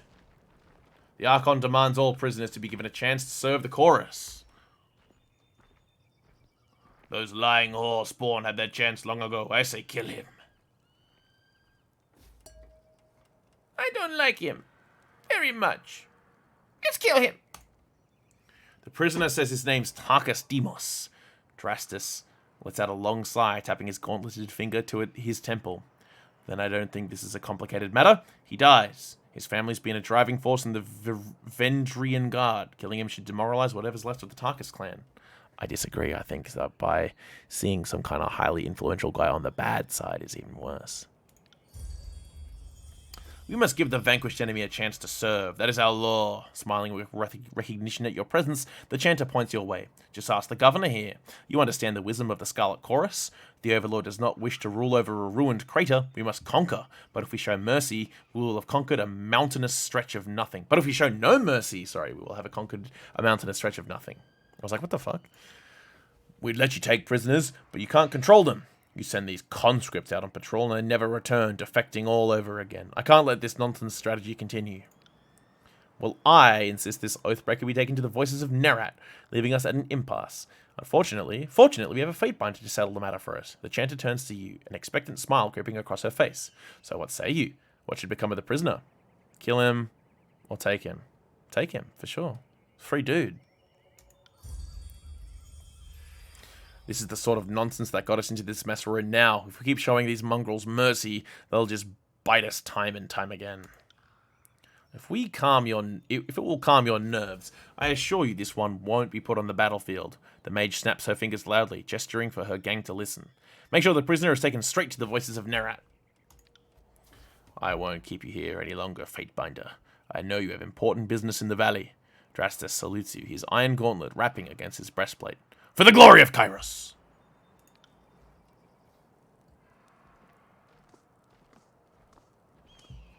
Alright, gentlemen.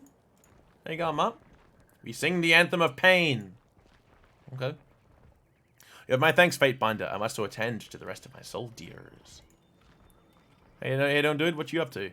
These tearsmen don't know how good we have it under Kairos. Hey, mate. So what if the Voices of Narat is a madman? Just stay on his good side. I don't think my bowels can take another month of siege. Chill out, mate. Chill out. You'll be right. You'll be fine. Nothing in there. We've looked at that already. Which way do we go? Oh, look at this. Drastus, Cosma, Aurora. Let's go over here. I don't think we've talked to Aurora, actually. Oh, a thing! Look at this. What is that? What does that mean? Hello! Drastus. Oh, here we go. Crescent Runner. You'll teach their Oathbreakers a lesson. Fatebinder! Aurora salutes you as you approach. We are honored by your presence. Need something? What's the situation here in Viridian's Well? Vendrian's Well? The Oathbreakers hold the citadel at the heart of the valley. The one built around the base of the spire. Aurora points east towards the tower in the distance. The Matani River has been our largest headache during the siege. It's unsafe for armored troops to ford, save for at key locations, and the enemy knows this as well as we do. I know we'd be a lot farther along if the Scarlet Chorus used its alleged strength in numbers to ford the rivers themselves and overwhelm the enemy. Aurora looks at Verse with a disapproving air. As it is, we must take the valley slowly and advance the disfavored bulwark, since that's where the real work gets done.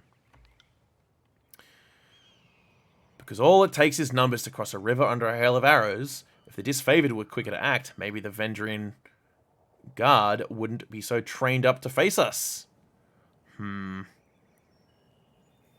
Aurora is correct. The slow advance will win out. Versus the point, there's been a lack of cooperation here. Yeah, exactly. Friendship. Power of friendship. On both sides, I assure you. And we get nowhere by bickering over the failings of past battles. Just how long have you been with the disfavored? 7 years. She pauses to count on her fingers. 2 seasons, mayhap a handful of days.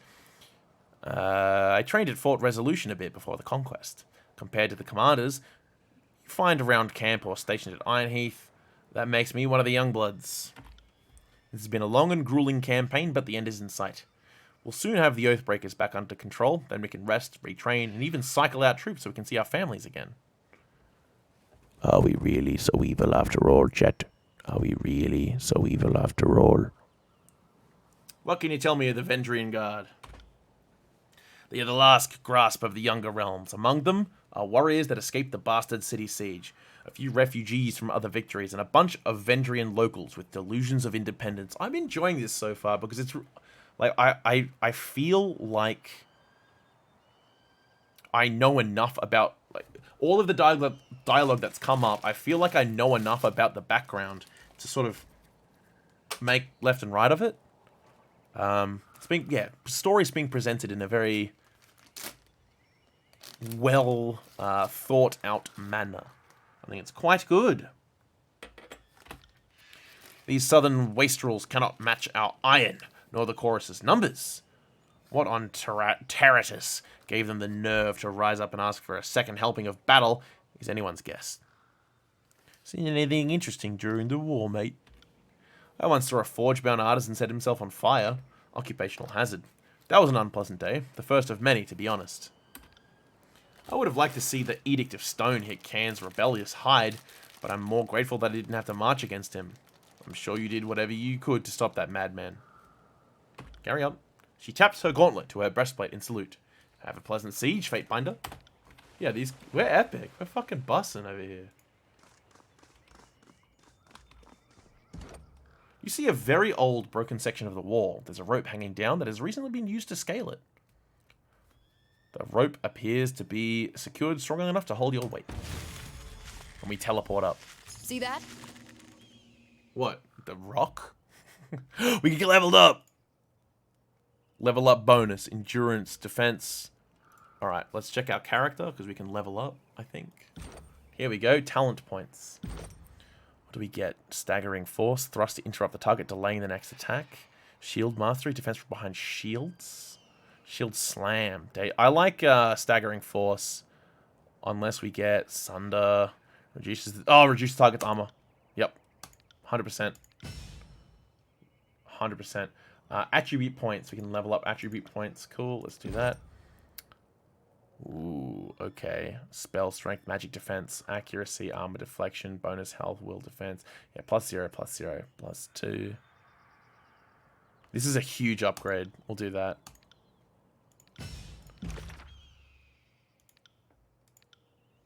What's our core? Okay. Easy. I don't think we're smart enough to make spells. What is this? Kind of rocky road over here. Potion of invisibility. Sorry, I can't. Cool. Climb down the rope. What else we got around here? An ancient weeping mother statue pays homage to the Queen Lysarius.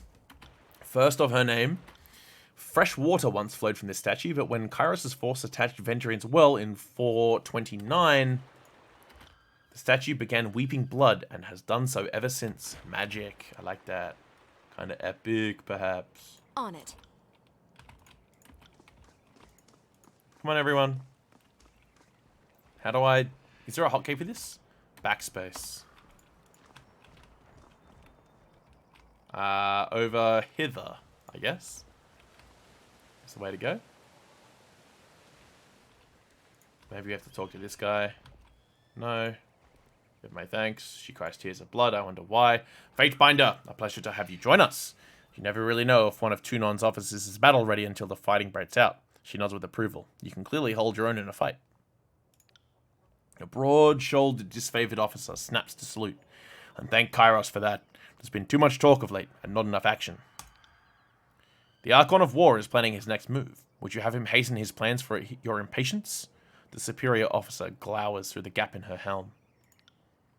Never, ma'am. Graven Ash protects. She holds her salute with a tightly clenched fist. I'm just eager to see the Vendrian Guard buried under their own patched defenses. Need something? Why hasn't the siege been resolved? It's because the Scarlet Chorus scoff at the Great General's plans, and they aren't carrying their weight. They should be using their great numbers to patrol and harass the enemy. If you ask me, I think they're intentionally going easy on the Oathbreakers. She grinds her fist into her palm. Even if they listen to us, are they even capable of following orders? The Scarlet Chorus doesn't have a chain of command, just a rabble of gang bosses cutting at each other's throats for advancement, pissing on the disfavored like it's a badge of honor. If you don't mind my saying so. Tell me about the disfavored. We are the proud elite of Kairos' military strength, selected from the finest northern stock and hammered against the anvil of war.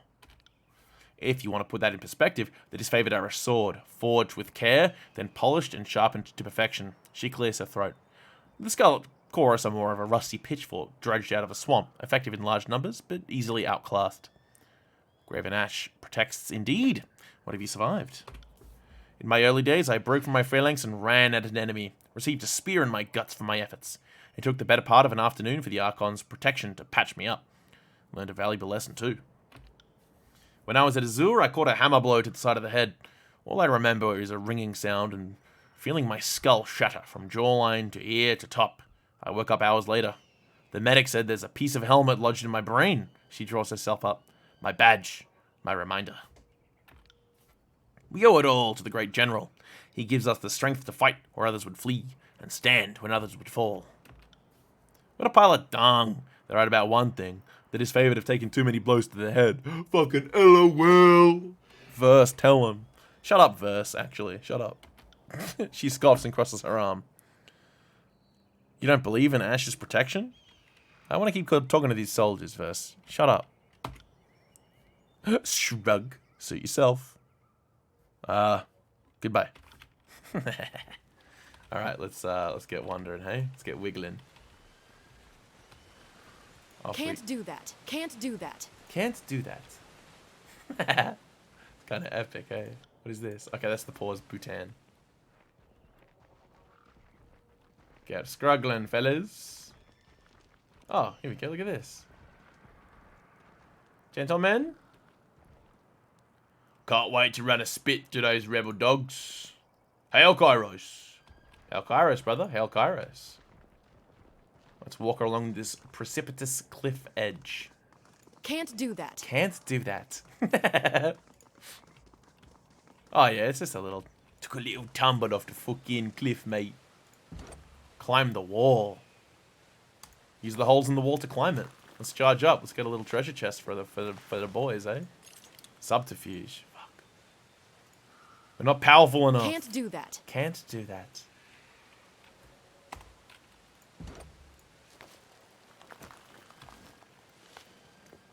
Can't fucking be doing that shit, mate.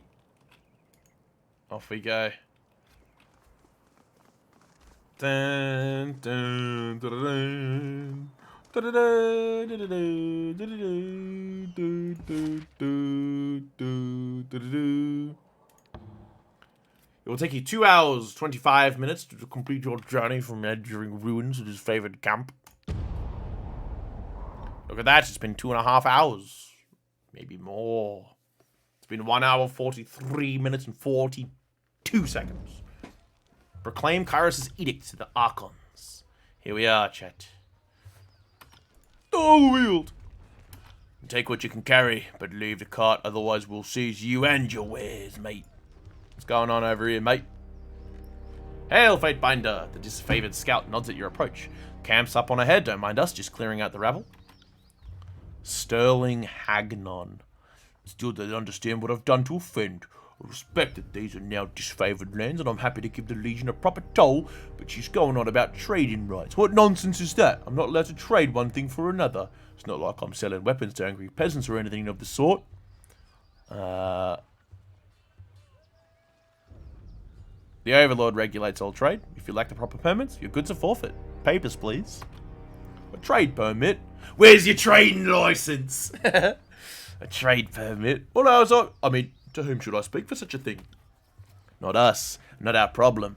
Maybe march your butt to Bastard City and plead the case before Tunon. But we'll lighten your burden and relieve you of your wares first. That should make the long trek a bit more bearable. Anything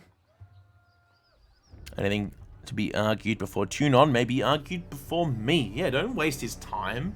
He's a busy fella. That's why I exist. I'm his eyes and ears, my friend. Lost favor with disfavored. Oh, you could say they're kind of... no, I'm not gonna... No. You... Chat, fill in the rest of that joke for me. What's there to discuss? We should kill this mongrel and... The warrior pauses, placing her hand in front of her mouth. If the Fatebinder's wishes to weigh in on the matter, courtesy demands we listen. The soldier clears her throat, looking at you expectantly. This is a disfavored matter, but I know the agents of the court do so love to throw their judgments around. Well, you could rob me now and have my supplies today. The merchant grabs a flask from his cart. Or you can leave me alive and have fermented honey all year long. Even I know a few family recipes for painkillers and healing draft. Certainly any army will need those. He uncorks a ceramic vial, and the aroma of cloves and lanolin assaults your nose. Curious, I was hearing about a supply, Take me for a fool, reagents are rare. Didn't steal them. Yeah. Yeah. Hey, man. That shit rare as fuck, brother. I don't... The merchant tenses up, face flushing red. I don't know what you're getting at. To the disfavored. I think this Tearsman needs a little roughen up. Yo, this guy's a stealing. He's a stealer. Beat him up. Beat his ass. Slow down, I'll tell you everything. Just don't hurt me. I found most of everything out in the forest of the valley. I'll keep my head low when I heard sounds of combat, and I'll take a look and grab whatever wasn't claimed by the first victors. So then you stole from the disfavored dead. How else did you get your hands on that iron? The scout points to the merchant's cart. You would come here and sell us our own armaments? If anything as a known, I'll return it, but this iron would have turned to rust if left in the mud of the battlefield. The disfavored are few in number, is that not right? You need a man like me to gather up supplies, otherwise that would go to waste. Do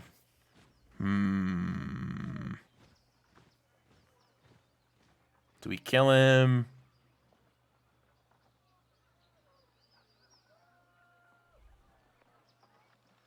The disfavored will tolerate your presence, but you'll pay them handsomely for such charity.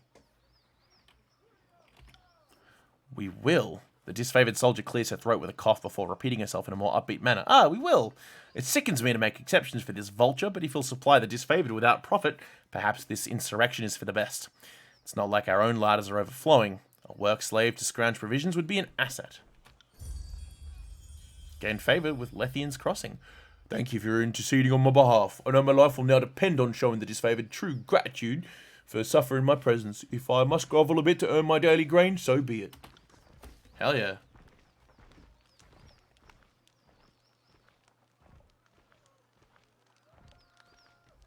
So you got some shit for me or what? I got... Slow down a moment. I know we're both eager to watch the Archons bicker over tactics like a pair of magpies, but I need to ask you something first. What is it first? The Voices of Narat told me that you've come as a mediator. Considering the source, well, I can't help but feel I'm only hearing half the story. So let's have it up. What's so special about you? Why so suspicious?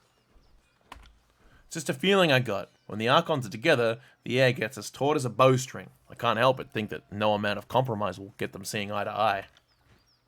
So why invite a mediator from Tunon's court? It just doesn't add up. Why do you think the Archons are at odds? Oh, what else has the Voices of Narat told you, actually? That's what I'll say. Only that I find you in Edgering ruins. Truthfully, I could have picked you out of a crowd. You're the only one who hasn't spent the last few months bathing in the stink of the Matani River. She laughs, but there's a force nature to it.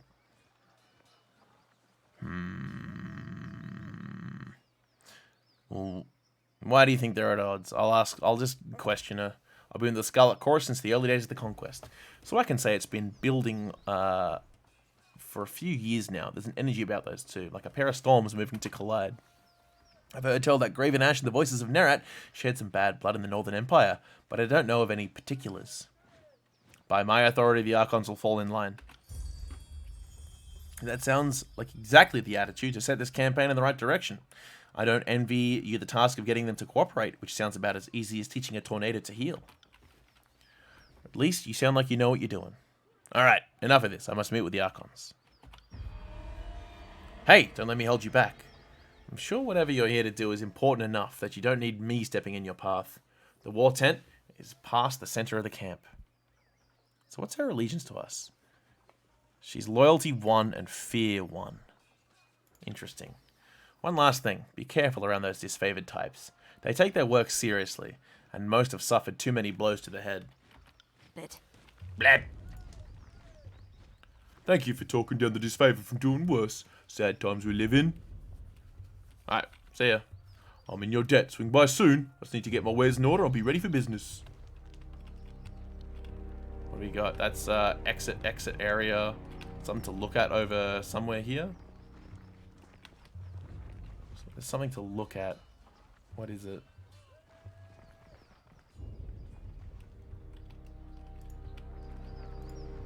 Ah, yes. Warthogs.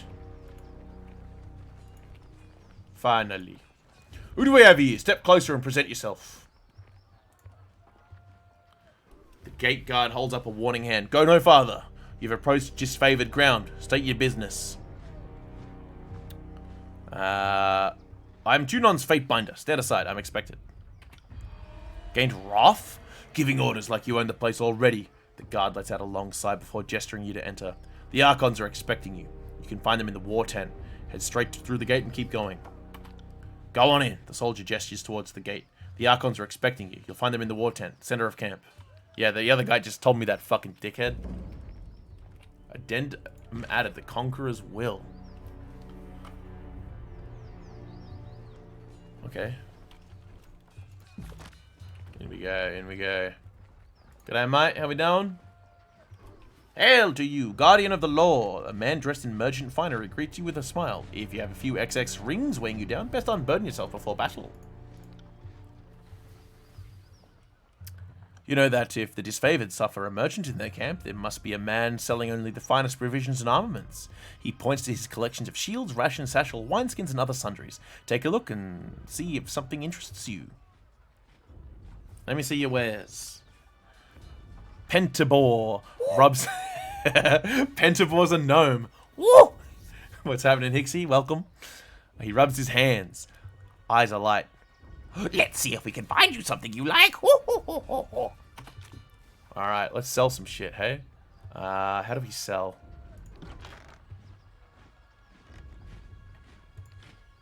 Hey man, do you want this shitty Hamlet? Been lurking while you paint? What you painting? What you painting? Let's sell ceremonial shit. Let's sell the oh, bangles. We haven't put the bangles on anyone. Sell that. Oh, that does different things. This agate. Bust. That shit bustin'. Sigrun by Black Crow Miniatures. I have to look that up. Some beer. What can we afford? Mead, water, scroll of sigil of frost, blood moss, immunity to bleeding, defense against bleeding, camping supplies, bronze axe, bronze dagger, bronze javelin, bronze spear, bronze sword. Look, give me some vitality, wits. Interesting. Give me like 4 healing potions. Fuck, I can't afford it. Give me 2 healing potions. Man, things are expensive in this game. Okay. Who's this guy? That's Pentabor. CF Pentabor. Who's this? Hey.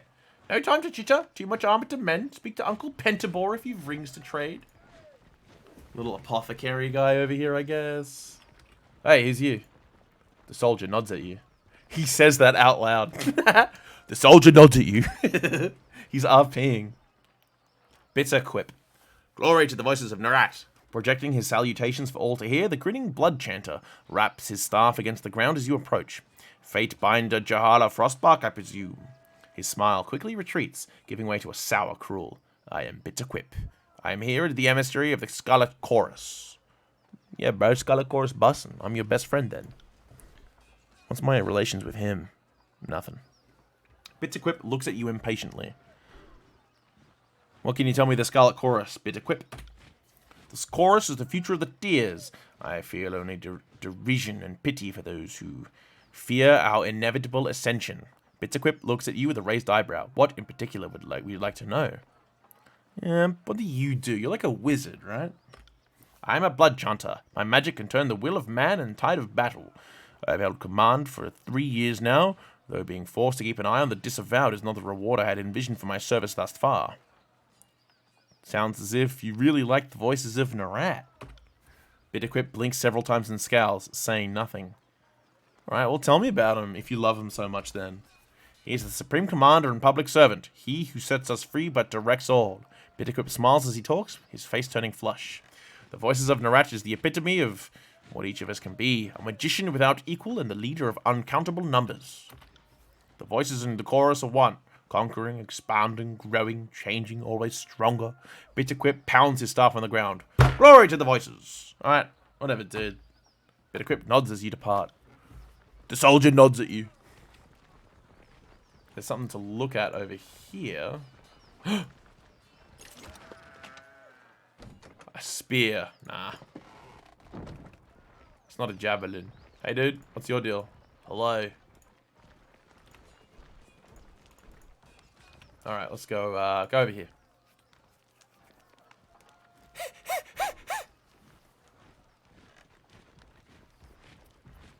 Let's, eat some soup. A meager portion of game simmers in the large copper pot. Fragrant spices attempt to mask the potent smell of whatever creature they've decided to cook. What could it be, perhaps? What's in the cage? Hey, man, what you guarding, brother? The Oathbreakers already had their chance. No use in wasting cell space on the traders of Kairos. Then what's it for? What's the fucking thing for, then? Our supplies are still holding up despite us sitting around on our asses for the past few weeks. Isotanus curses the air as a blade of thin iron breaks in half beneath his hammer. Repairing weapons with scrap isn't exactly why I got into this craft, but our supplies are spent. He wipes the sweat from his brow and gets a better look at you. Why not forge bronze? Tanith? Bronze will do in a pinch, don't get me wrong. It can take a beating and get bent back into shape, unlike this stubborn iron we have here. He glances at a pile of his work with dread. And we always have plenty of tin and copper lying around, so supplies aren't the problem. Do you just suck at your job, then? It's a rare smith who can churn out military-grade bronze consistently. More often than not, it comes out soft. Look around the camp. We're garbing the Legion head to toe in iron because it's cheaper and easier to produce for the masses. Couldn't do that with bronze. They called the disfavored the Iron Legion for a reason. Strategy and skill must be our backbone, but our claws are made of iron. The good stuff that comes from the smiths and Lethian's Crossing. You mentioned an iron shortage? I'm afraid so. The last shipment sent down the Mittani went missing near Echo Call Crossing, and I'm afraid we won't be seeing any more now that the valley is sealed. Forge-bound iron is Tunon's responsibility. Why is this the first I'm hearing of it? Keep your voice down. Tanith flinches and lowers on his own. Ashen Grave doesn't want to cause a panic or pass any information to the Vendrian Guard. Best case scenario, the iron tumbled off a boat and is rusting on a riverbed. Worst case, it ends up in enemy hands. If I find myself in Echo Call, I suppose I can keep an eye out. I appreciate that, as does the Great General, more than you might guess. Maybe he isn't quick to offer his thanks to outsiders, but I know he'll be grateful for your help. It would be a boon to the war effort if our iron was recovered. I'm here to help, even if that means cleaning up the Archon's mess. Oh, come on! I've got to fucking throw my dick around. I'm a big dick fucking Fate Master or whatever the hell. No need to salt the wound, Fatebinder. None of us is mistaken in thinking that the siege hasn't gone exactly as planned. I mean, true, but you gotta show him who's boss. I'm a cool barbarian, bro. I'm literally scuttling right now. Look at me. I'm like... He glances to a crate beside him and points to a small set of notches on the wood. See that? That's how we tell apart our iron shipments from the rest. Inconspicuous, so people don't go snooping around. You want to keep your eye out for these. Good hunting. Need something else? Yeah, what you got, brother? Oh, we got some cool shit. And we got a quest. Okay, so we're already wearing that. Crescent Runner armor. Okay, so all your shit is worse than what we've got currently. Somehow, I think. Whatever. Hey man, who are you? Hey, what are you doing? Oh, I'm itching to get back on the battlefield. This sparring dummy shows the deep gouges of hard use. These arrows were fletched with precision and care. You can't make the ironclad soldier's expression under his twisted helmet. He merely stares at you. Yep, some soup. Yeah, I can't wait to inside, Fatebinder. Can't wait to get out of this fucking shit you can't, mate. Lucia. I am Lucia. This is Marcus. The disfavored soldier points to the armored man next to her, and you must be the Fatebinder. From under her helmet, you hear an audible scoff. We've been assigned to babies. Assigned to your hospitality, Marcus quickly interjects, while you remain on disfavored ground. If you should need a place to rest, we can make the necessary preparations. Give me a fucking drink, bro. Is there any sport? Do we finally fight among ourselves? Tell me about ourselves. Do you have any skills? What's it like serving? Like some training? Could use some training. Okay, Alright, Marcus, you seem like a smart fella. Tell me about yourself, mate. Not sure there's much to tell you. I traded Fort Resolution. This is my first campaign, and I'm proud to be with the Legion. I was wounded at the Gates of Judgment, but Graven Ash's protection mended me good. I owe my life to him. Are you bragging about that you let your guard down and took a spear to the gut? You really shouldn't boast about a filthy tearsman besting you in battle. Lucia rolls her eyes. You're just bitter that Lord Ash never seems to notice you. In all seriousness, I would take that spear again if it brought honor to the disfavored. Kairos knows we could use it. We're the elite fighters of the Northern Army, but somehow we still lack the Overlord's confidence. He shakes his head and sighs. Oh, that's kind of sad. How have your skills fared in battle against the Oathbreakers, Marcus? Insufficient reputation. Wait, is this all a ruse? Did Tunon send you to test the army's training in grit? Because I won't stand for it.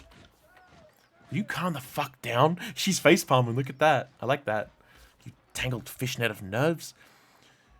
This is after how many head wounds you took last week? Stop looking for enemies behind every shadow. I guarantee you'll be disappointed. Alright, Lucia, well, what's your deal if you're so fucking smart then? I do this. She unenthusiastically lifts up her heavy shield. And I do this. She mockingly stabs the air with her spear. Lucia shrugs. Playing host is not my strong suit. Ignore my sarcasm. I've seen the Legion through my share of the campaign. After so much bloodshed, our pretenses of honor can wear me down. She turns a cautious eye your way. The North is my home, and I consider each and every one of the ironclad bastards in this camp to be family. You won't find another army where each member of the Phalanx is as beloved and cherished as the next. You seem kind of epic, actually. Yeah, you do some cool shit, though, or what? Finally, some fun to break up the monotony of this siege. Oh, okay. So this is like Elder Scrolls kind of training. Copper rings. We got $80. Yeah, level up my dodge real quick. Why not? You too. Alright, thank you. Let's go. Found something. Shut up! Shut the fuck up! In the cutscene, in the loading screen. I found something! Yesterday you chid me for wishing to wait. Now you suggest an even longer delay. Look at these fucking skeletons! These, like, magic men. There's 4 reports of avalanches in the mountains now. The Tearsmen can barely count past 9. They have neither the capacity nor the cause to close off the mountain passes. Either way, that leaves the 2nd and 4th cohort trapped outside the valley. The Archon of War pounds his staff from the ground to punctuate his words.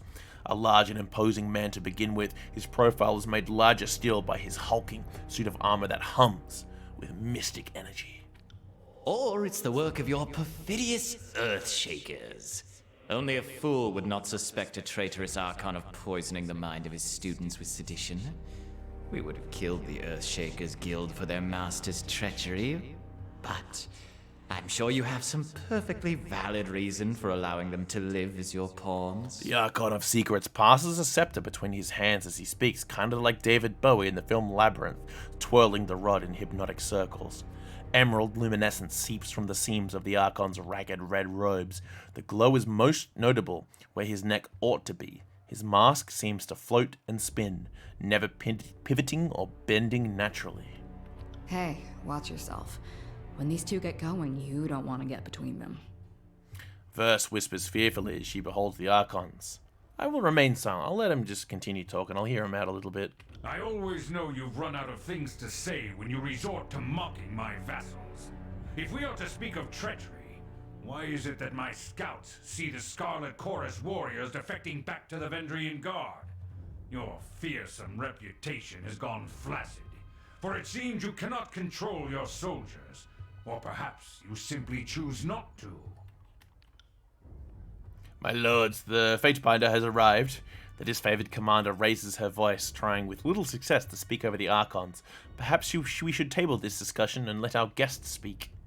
Even the Iron Marshal's epic. She's a cool skeleton with fucking glowy fire on her.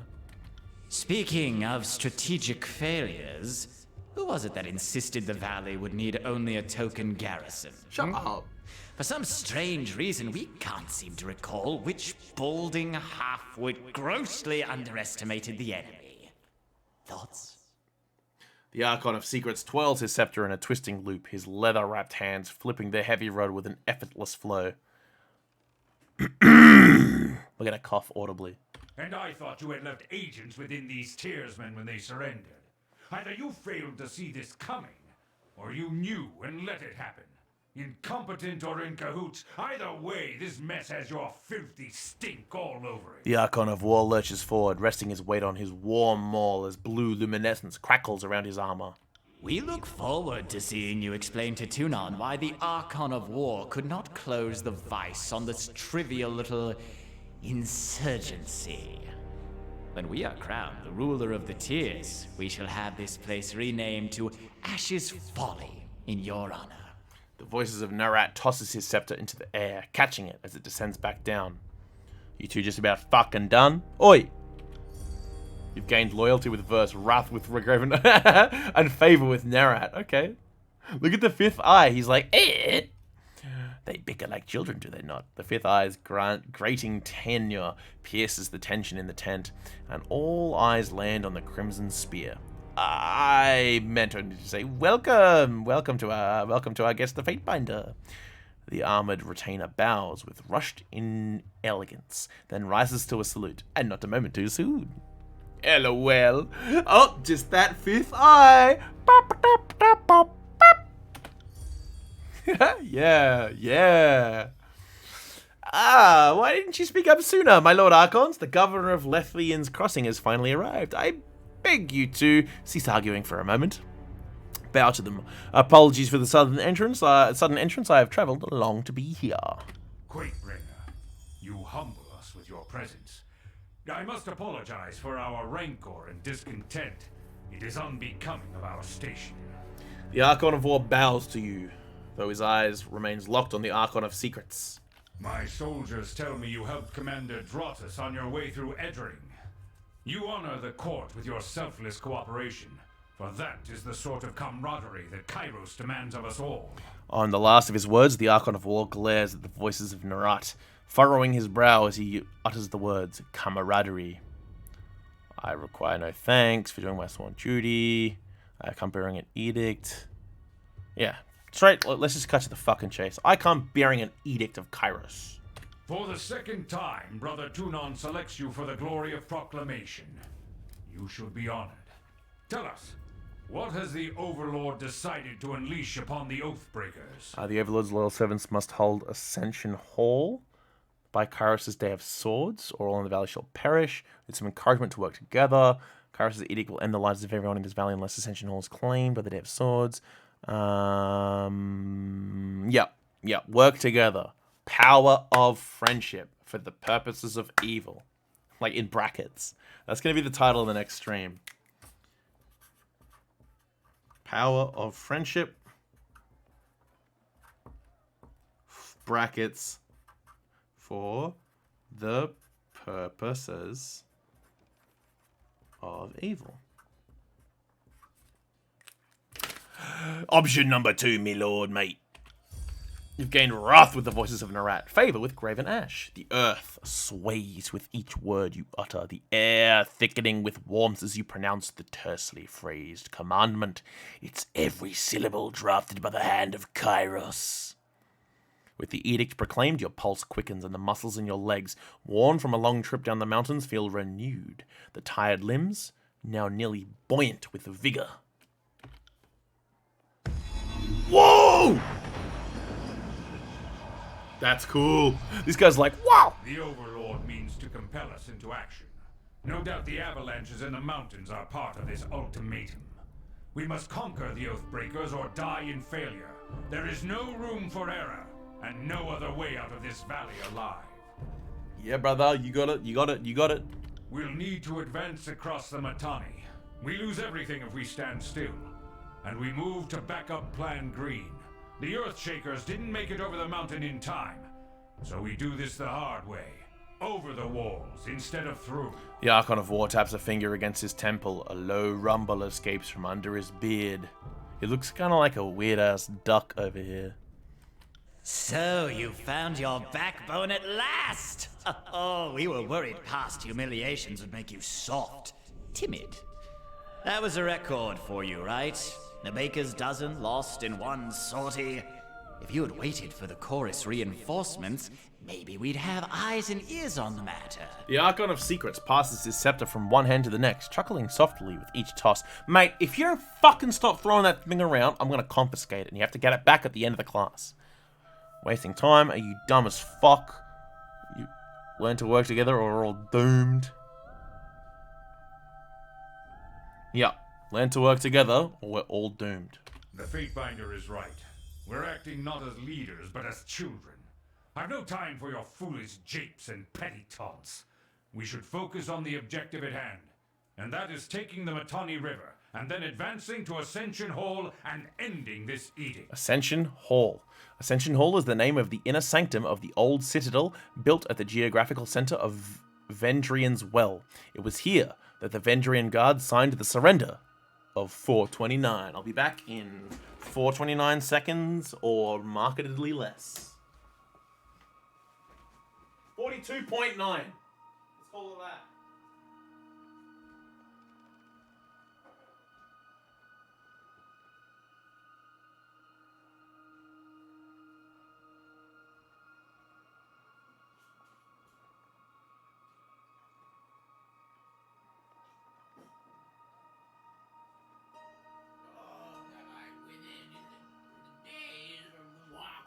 court and seen my services towards the king and such, and my magical spells are powerful. Alright, so, what time is it?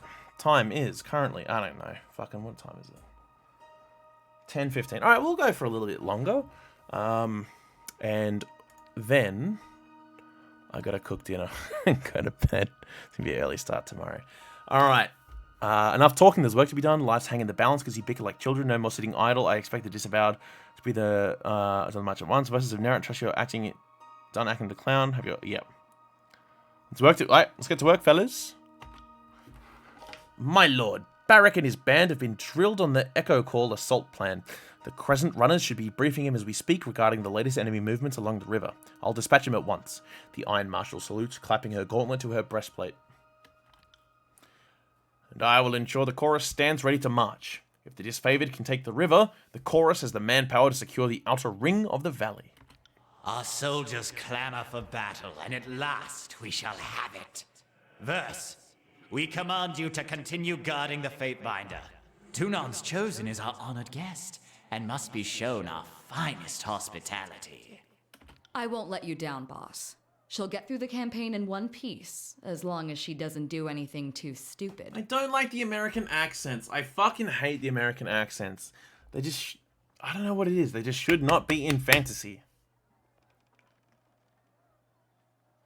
I'm just so used to just like, alright, fantasy equals like... just kind of like European accent. Maybe that's wrong of me to think so, but... that's just how I see it, really. That's if it's an American accent, it takes me out of it. Maybe because, you know, the Americas were sort of colonized in, you know, what, like 1800s? Oh, sorry, 18th century, right? I don't know. I don't fucking know. It just rubs me the wrong way.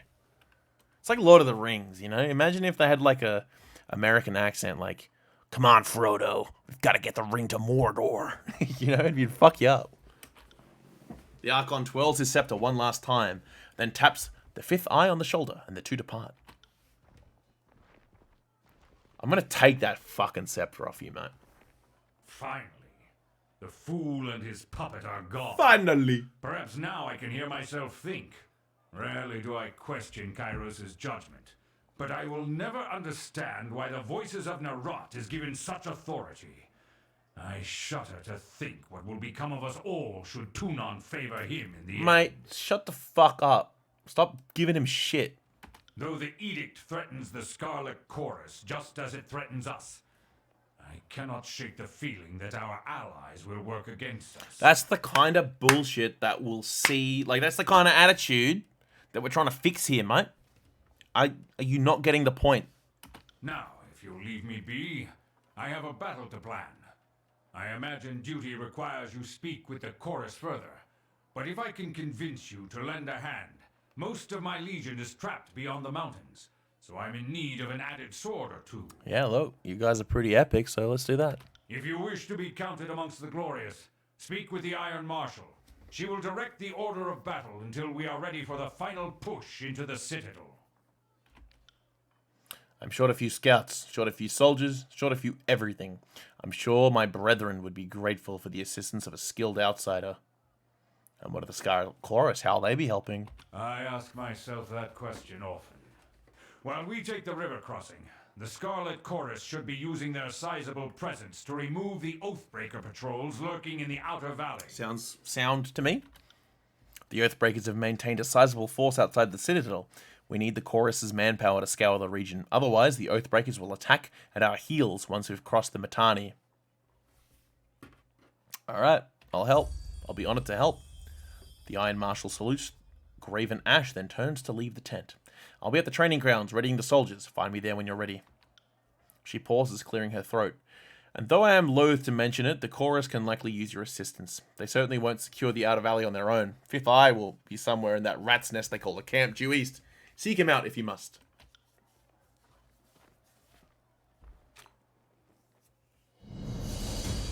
Alright, epic. Talking with companions. Once a companion joins your party, you can talk to them at any time. Epic. You got it. Hey, you've got it, brother. On it. How do I do it? Talk to him.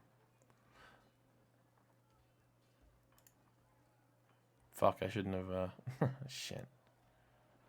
Formations. Camping supplies. Oh yeah, talk. How'd you do that? Verse looks at you with a quizzical expression. What? Do what? Back in the Archon's war tent. You know where we are, like right now? You cast an edict as casually as reading a supply shipment. How have you done that? I've done it before. I don't know why I didn't realize it earlier. You proclaimed the edict for Stoned in Azure. It blighted the entire realm, all to destroy the rebellious Archon. I can't believe that was you. Nod silently. Well, call me impressed. Considering that you've read the words of Kairos more than once, I'm surprised that you're even alive to tell of it. Your vocal cords should have turned to ash by now. I'm Bill Dipley. I'm not trying to make you feel uncomfortable. It's just worth recognizing what you've got done. Not only are you Tunon's Fatebinder, you're the mouthpiece of the Overlord. Gives me plenty of reason to stick around. You're going places, and I want to see where they lead. If you say so, I have some questions about you. What do you need? Tell me something about yourself. Hey, tell me something silly about yourself. Shut up! If you insist. I'm a Scarlet Fury. That should raise some flags for you. It means that I'm good at killing, and more importantly, that I enjoy it. Shut up, I hate this voice actor. What I won't enjoy are the pleasures of funerary rites packed with weeping mourners. Someday I'll fall in battle, and then they'll roll me into a mass grave or heap me atop a shit-stained wagon. One more anonymous, knife-riddled piece of meat. Until then, I plan to take whatever I can from life and have a little fun along the way. How'd you get conscripted, bro? Give me your lore.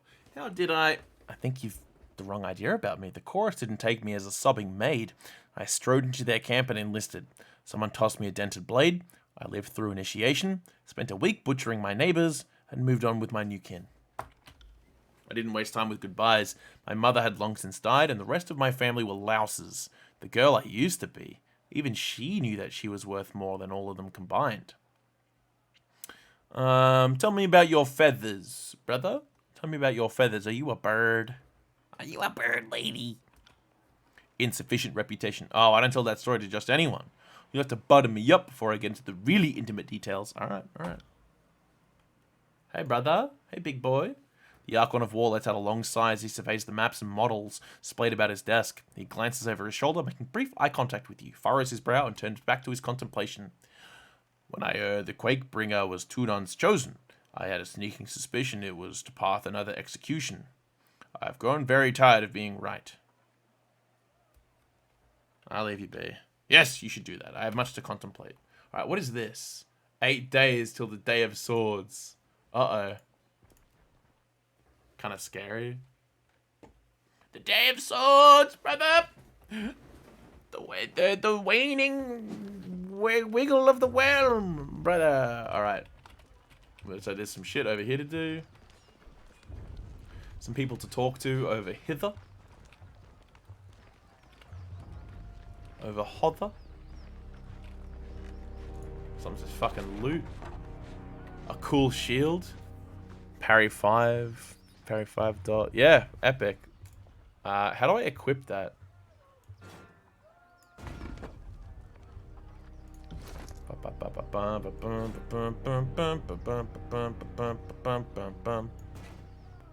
Where's my Bukula? Accessory. Ah, weapon slots. There we go. Chuck that in the party bag. Epic. What's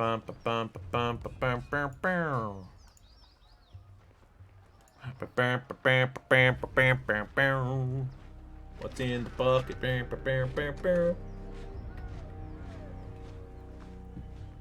What is it? Oh, shit. I've been comparing things to it. Okay. Whatever. What is that? Like a little... What is that? Rabbits? Strung up rabbits? Stay vigilant, Fatebinder. I think I will. Thank you. Sorry, I can't. Sorry, I can't talk to that warthog. Oh shit, who's this? Who's this wizard? What do you mean you haven't heard from Commander Ironcore? It's been a full span since we sent word to him. Last we heard, Master Radix said to keep an eye on the northeastern pass, that he'd be coming through there. For the mercy of Kairos, we don't have the soldiers to send hunted through the trees to our own damn Earthshakers. You got a problem, brother.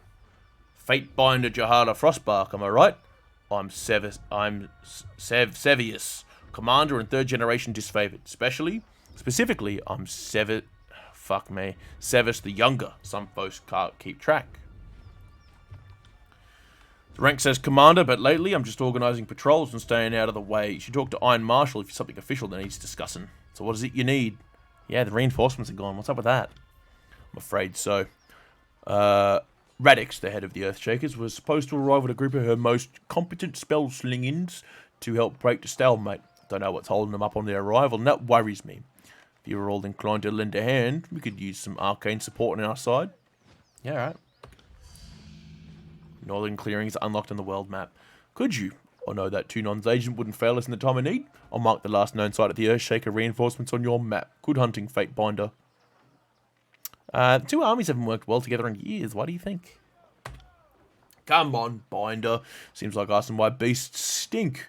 The disfavored are only too eager to deliver Kairos' peace to the tears, while the Scarlet Chorus bring only mayhem in their wake. You can tell me the Voices of Narat has a plan, and I'll take your word for it. But if choruses sure seem to blunder around, never moving with purpose as we do, I wonder if we've been fighting the same war soldier. I've seen Ash yank his precious soldiers away from more battles than he's won. If you want to call that progress, be my guest. Unless we find a way to work as one, I fear that Scarlet Chorus will step in front of Graven Ash's strategies at every turn. As far as I'm concerned, seems like the Voices of Narat is here to amuse himself, while the rest of us are here to do our job. Why do you think the siege has been delayed for so long? Well, shit, don't look at me. Like we had a standard army ready to tackle these idiots. The Legion is spread thin across the tiers. Alright, mate. See you later. What do we got over here? That's the blacksmith guy. Looks like we can talk to a bunch of people over here. And there's something... Yeah, there's a chest that we can look at. Topaz. That's for the party. Blood moss. And... Elemental barrier. Paralyzed, burning, frozen. Plus 10 armor. Yeah, right. Kind of epic. Something over here to loot. A bed. What does this do? Would you like to rest for 8 hours? Nah, should be right. Let's go for a bit of a wander, eh? Disfavored camp. Fucking pestigores around here or something.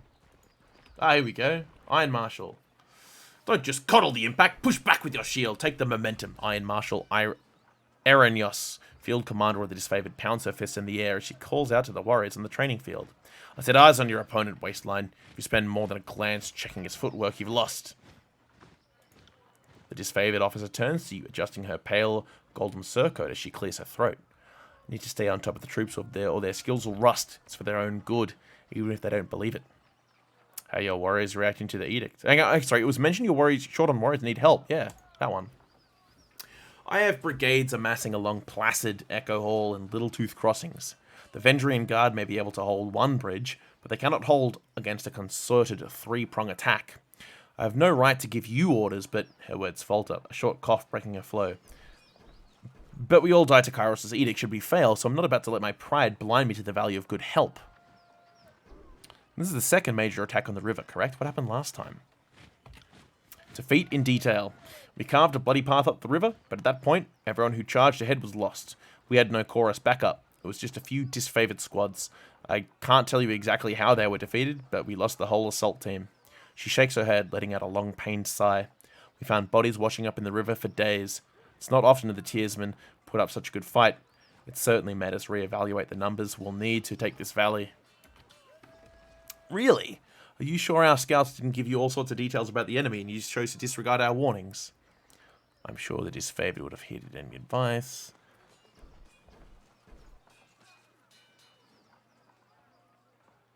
Nah. You can pass our blame after the war, bro. No fucking childish bullshit. Quite right. Getting our emotions into the mix won't hasten this campaign. What's the value of taking the crossing? You can't just march from here to the Citadel without Vendrian Guard manning the riverbanks.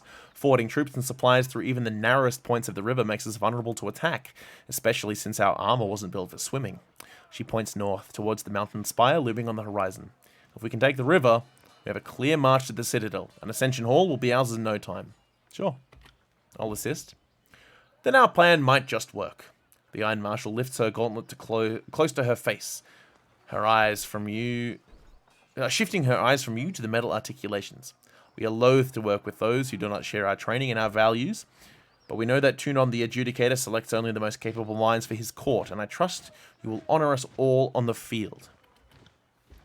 Antio will be leading the charge at Echo Call Crossing. Assisting you will be Barrack of the Stone Shields. She points to a heavily armored soldier standing sentry at the edge of the training field. Before you ask, no. The Forgebound weren't sloshed on Dappleseed when they fitted his armor.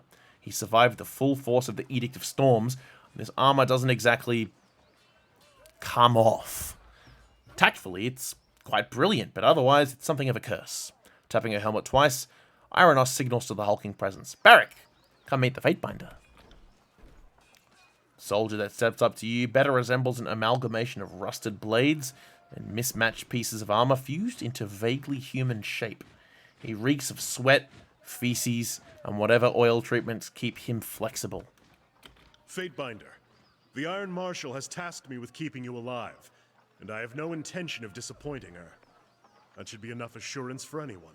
Not silently. Barrack, is that you under there? I had no idea you were in Vendrian's well. Fatebinder, do you know this walking anchor? You two know each other. No. Oh, that is to say, yes.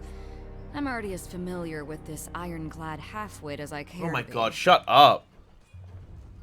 She regards Barrack with a mixed look. We don't have time to trade jabs today, Verse. After the siege, you can throw as many tantrums as you please. Yeah, I side with Barrack on this one. Yo, Verse, shut the fuck up. Stop whinging. No offense to the mission, but seeing you looking like a garbage heap and reeking of a mass grave is more amusing by far. Did you forget how to don your armor, or did Grave and Ash leave you out in the Verse, shut up. You're actually so rude, and it's not helpful. Power of friendship for the purposes of evil, alright? Get that in the fucking back of your head. Write it on your eyelids. Barrack sighs a frustrated growl, shaking his iron enclosure of a suit. Don't believe we've been acquainted. It's challenging enough to experience battle from a courtroom, much less remember the faces of your cohorts. I wouldn't expect you to know me under these accursed blades of rust. He bangs on his malformed chest armor for emphasis. The Fatebinder will be joining us for the push across the river. I figured an extra hand might help. And more importantly, if my worries come true, and the chorus tries to impede the mission, we'll have an observer from the court on our side. It's just my luck that I'm assigned to one of Tunon's legal clerks. I'm sure you think the rules don't apply to you, but I'm counting on you working with me and my squad to stop these Oathbreakers. That's the plan. I asked that Barrack accompany you there to arbitrate the cooperation between his company and the Scarlet Chorus. Echo Hall Crossing is unlocked on the world map. Barrack, you've been without a cohort since the last Battle of Stalwart. It's time we give you a task more worthy than holding wagons and leading training drills. She plants her hands on her hips and speaks in clipped official terms. Ash has assigned you to the Fatebinder service. You're to assume this task is ongoing until we find a more permanent spot for you, which could very well mean the swiftly approaching end of this war, or when the Fatebinder dismisses you. Is that understood? You've gained loyalty with Barrack. I suppose I could be in worse company than on that of a renowned mage slayer. I've seen how this one treats any upstarts who fail to recognize the benefits of Kairos' peace. Though, I would much rather attend to my duties here. That is, unless you're serious about my change of assignment, Iron Marshal. It's an order, Barrack. She shakes her head and sighs, returning her focus to you. He can be as stubborn as pulling a spire out of the earth, but he's a good soldier. I hope you don't mind the company. Well, I'm honored to have a member of the Iron Legion at my side. Legitimately. Gain favor, gain loyalty. Excellent. I look forward to your success in the field. No worries, Iron Marshal. Thanks, brother. Yo! Alright. Welcome to the motherfucking You look team. as if you have something on your mind. By all means. Placing his weapon to his side, Barrick salutes you. The joints of his armor groan in protest. What can I do for you? You seem pretty epic, brother. I trained with a spear and shield in my youth, but gave it up the day I learnt disfavored iron. I earned disfavored iron. I can still throw with some accuracy, but it's a challenge these days. He knocks twice on his helmet. Why? Were you interested in a sparring session? Show me how a northerner would impale a wild boar. Have a rumor that Ash isn't... Yeah. Later. Would you like to discuss something else? Yeah, tell me about yourself, mate. I am the line your enemies cannot cross. All other details are meaningless, but I suspect that you have some thirst for details, so ask away. What's the story with your armor? Let's go to the fucking chase here, Barrick. Tell me about your fucked up patchwork bullshit. It is a symbol of Kairos' will. One that I am not likely to forget. I found this armor. Perhaps it would be better to say that it found me during the Edict of Storms. What happened during the Edict of Storms? When we heard that Kairos would proclaim the edict, we rushed to the field to battle the forces of Stalwart. I was shoulder to shoulder with some of the Legion's most decorated veterans, and my pride blinded me to the danger. Our march was a hasty one. A cohort of disfavored soldiers vanished in the second year of the war. Among them, the daughter of Graven Ash. After a long silence, we learned that she was held in the fortress of Sentinel Stand. As we surrounded the citadel, I heard the opening peals of thunder, as did the scout I was busy trying to kill. The winds hit like an avalanche. Many of us begged Kairos for deliverance. What else were we to do? The winds locked the legs of our offensive out from under us. All the decorated soldiers I brought to the battle were swept up and dashed to pieces, their armor and bodies mixing with the dirt of a tornado that spun in maddening revolutions. A piece of the citadel wall broke off and nearly crushed my skull. I only remember a few scattered moments from the storm, like the flying bits of bronze and iron cutting my flesh, the severed limbs of fallen soldiers tumbling through the air. Eventually, I woke up, thinking myself trapped under rubble. When I rose and felt like I was buckling under my own weight, that's when I realized I was struck, right and truly stuck, inside this heap of scrap. How'd you live, dude? That is a mystery to me as well. Did Kairos hear my plea for mercy? Did this heap of scrap metal protect me, imprison me, punish me? He rubs the back of his helmet with his gauntleted hand, a pantomime of a gesture his armor prohibits. I don't have enough fingers or toes to count the possible reasons, so I try not to dwell on them. How do you handle your own repairs? I try and keep the surface oil to slow the spreading rust, and I bend the plates from time to time, but repairs, maintenance, LOL. If any idea how to better maintain this situation, I'm open to discussing them. What happened to Ash's daughter? She was trapped behind the walls of Sentinel Stand, imprisoned by Kairos' storm, as well as the fortress itself. 1,000 soldiers standing shoulder to shoulder could not have endured those winds to rescue her. Alright. Back to my questions about you, my friend. By all means. Barrick. What was that? Where'd you get the name? Barrick is a shortening of my northern surname, which has been passed down through the generations since Graven Ash assembled his army. I go by it because I wear it with pride. The proper form is Barraconan. The Baron Harkonnen?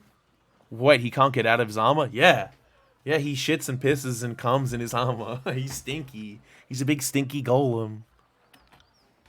Beyond its age and association with the General's Legion, the name of Barraconan has no greater titles or associations. I hold no claim to a great household legacy, save for the disfavored. They are all the kin I need. Let's speak of something else. Would you like to discuss removing your armor? He looks at you for a very long time, his expression as unreadable as ever. Though we are encouraged to couple and mate within the Legion, I don't consider you one of my cohorts. I think I'll decline. I wasn't talking about sex, Barrick. I'm not trying to fuck you. You weren't. Forgive me. It's been some time since anyone made an advance, and I am long out of practice, as you can see. He knocks on his iron codpiece with a resounding clang. He's knocking on his cockin. Suffice it to say, my armor and I will not be separated for the time being. When the war is over, perhaps Tunon will lend me one of his forge-bound. Until then, here I remain. I fucking love Barrack. Friendship ended with fucking verse. Barrack is my best friend now. To be fair, having a wank would be hard. Impossible, even. My armor saved me from the destruction of Stalwart, where thousands of others lost their lives. So you can see why I continue to wear it. For the time being, we will not be separated. How long do you think it can last? The armor hasn't shown any sign of weakening, and my maintenance regimen is all that keeps it from rusting solid. Were I to stop applying oil and given to entropy, the shell would harden to a degree that no forge master has ever seen. I think it could very well stand for as long as the old walls, with my skeleton peering out from the depths. And someday, not even that. That's grim and epic, but also grim. Now, isn't that a cheery thought? Do you even want it removed? I would not speak of this now, Fatebinder. Please consider the topic closed. Alright. I'm concerned about the state of your uniform, though, bro. Damn it. You're right to be concerned. My apologies that you needed to pull rank. It was wrong of me to withhold information. I'm Barrack. Calm down. It's okay. I love you. You're my best friend. I don't need to tell you that this suit of junk is a literal pain in my ass. Half broken, smelling of a midden. A midden, hey? Where have I heard that word before? And perpetually jabbing my side with some Kairos be damned caltrip. These dusty plates may not be up to standard, but they serve that is favored well enough on the battlefield. If only to intimidate the enemy. Better for me to endure this condition than to shirk an advantage. Considering I wore this as I marched across the bones of Stalwart that was, my burden growing heavier with each step, I have no desire to leave it behind. It's a lesson, a reminder, and yes, a prison. But all those things make it something more. Those plates have something of me in them. They're as wicked as a bramble patch, as stubborn as a fortress, and hopelessly flawed. At present, removing my armor is not an option. If that ever changes, I suspect that the tiers will tremble with the impact of my collapsing fortification. What a day that will be. Barrack is the fucking best. He is my best friend. I love you, Barrack. I'm so looking forward to working with you, my friend. Alright, Barrack. Sorry, I can't. Let's set your NPC behavior. Defend party. Protector. Barrack will focus on protecting the party. At the start of combat, he will use Bond of Honor on an ally, maintain his phalanx stance, and attempt to get the attention of as many enemies as possible. If an ally is in danger, Barrack will attempt to use Defender's Charge to aid them. Let's use her, Verse, as like an archer, because that's kind of like, I guess, her deal. Blade Dancer is aggressively in melee. I want it to be an archer. Alright, everyone. Let's move onwards. Where do we want to head? We want to go like maybe over here. Let's see where we can go in the world, in the wide and woolly world.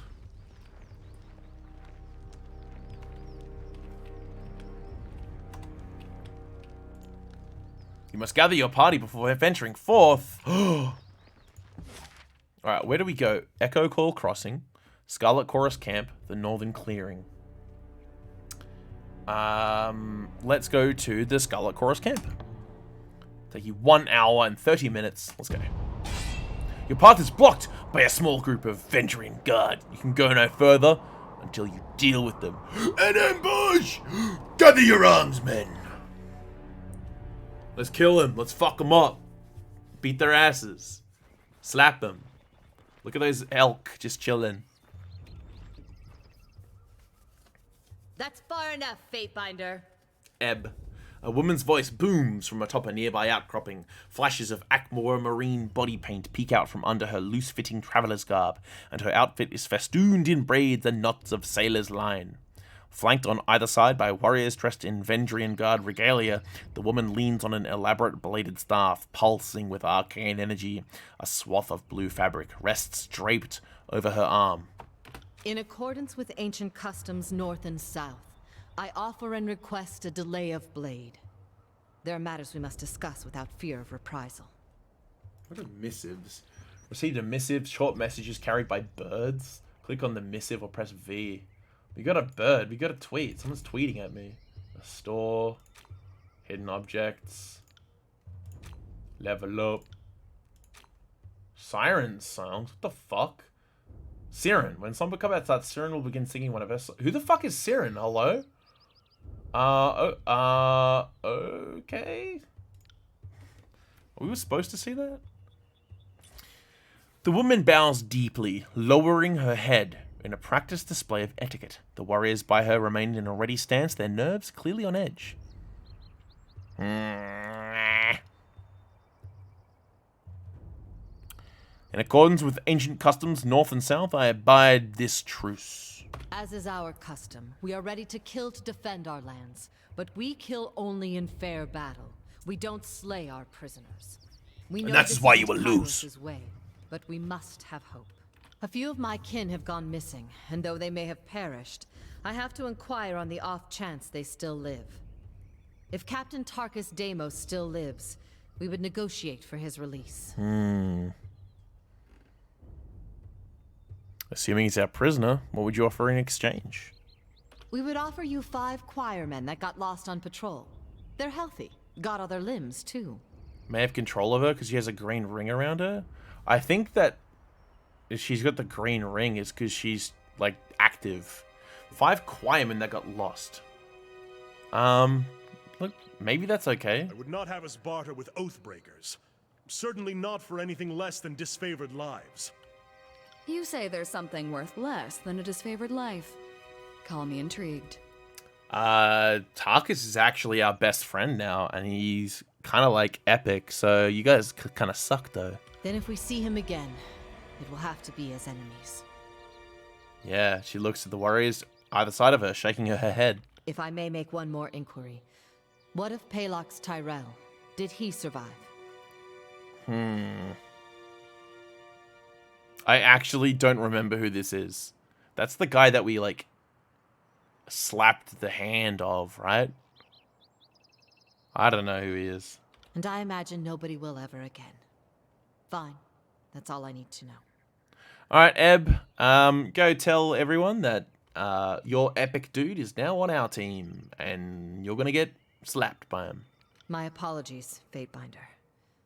I had a terrible feeling this errand was in vain from the start. Look, I gotta respect you for trying. I had no expectations that our friends could be saved, as I'm sure the time for swapping prisoners is long gone. But at least I know of what became of them. That'll have to be enough. I got some questions for you just while we're in the fucking, you know, peaceful ring here. We shouldn't be socializing with oathbreakers. I mean, look, we might learn something, Barrett. I will entertain them as best I can. After all, understanding is the only hope we have. What is it you wish to know? Why do you resist Kairos? What are you trying to save? Kairos is epic. He's the best. I grew up without my knee bent to Kairos. And if I'm going to bow to someone, let it be another Tearsman. We've ruled ourselves just fine for centuries, so we'll give our lives so that our sons and daughters might rule themselves. Only your daughters are really free in the Tears. Why fight against Kairos' equality? A mage like you would not be the subject of such superstition and fear under Kairos' reign. Yeah. Hey, only your daughters are cool. What if you had a boy? There's freedom, then there's trusting idiots with power. Give a man 1,000,000 marauders, he'll lose sleep worrying over his neighbor's 1,000. I prefer my realms ruled by the braver sex.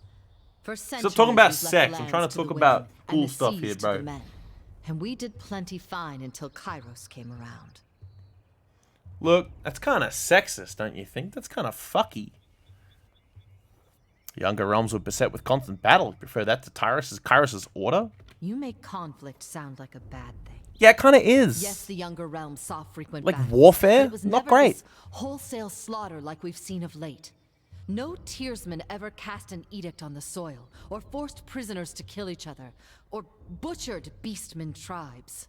Alright, bro. Look, I don't think I'm going to be changing your mind anytime soon, so... goodbye. She nods silently, waiting your follow-up. Who's in charge of this, fucking insurrection? Listen to you. Thinking just like the Overlord wants. Mate, I'm just asking a question, Always bro. seems to Stop be a getting person all in charge philosophical of on me. things Just that answer the make question. sense. We don't answer to anyone. We are each of us sons and daughters of the Tears, and take this task upon ourselves freely. But Captain Tarkus Ari, Yeah, alright, mate, alright. Yeah, okay, is the okay. voice we trust when we seek Oh, the actually, we're just fucking so cool, and we do this all, like, we're just volunteers, and we're so brave and strong and cool. We actually are just kind of like a decentralized authority, and we don't really have a rank structure. We're just kind of like a semi-autonomous organization, and we don't really like the term like chain of command. It's kind of fucked up. But this guy's actually the boss though, so if you want to talk to him, that's gonna be great. Shut up, I hate you. Fuck off, I'll kill you. Fair enough. But now a question for you. No, meeting's over, go away. The Edict. I can feel its magic coursing through the air. Everyone can. But those of us enlightened to the currents of magic feel it most. The wording of the Edict. What was it? Why the fuck would I tell you? Such details are for Kairos' warriors only. You kidding me? So you will not say. I expected as much. Can it be worse than endless storms or fire pouring from the earth? Not that you'd answer that either. No, why would I? You're my enemy. Get fucked. Leave me alone. I've another question for you. Oh my god, with if you the will questions. entertain it. Go away, Ebb. Make like an ebb and flow away. Oh!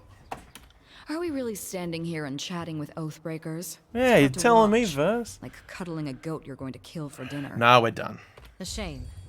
But if you have no heart for discourse, I will take No, no more Ebb, of your fuck time. off. Get out of here. Leave me alone. In accordance to our ancient customs north and south, let us conclude this truce in peaceful accord.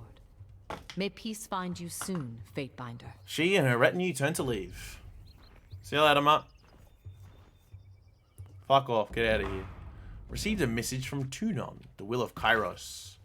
Jahara Frostbark, word has reached this court that you have issued the Overlord's edict to the Archons of the War and Secrets. Know that we understand fully the weight of this burden and appreciate the loyalty you show in this declaration. Provided you survive this span, your service will be duly recognized.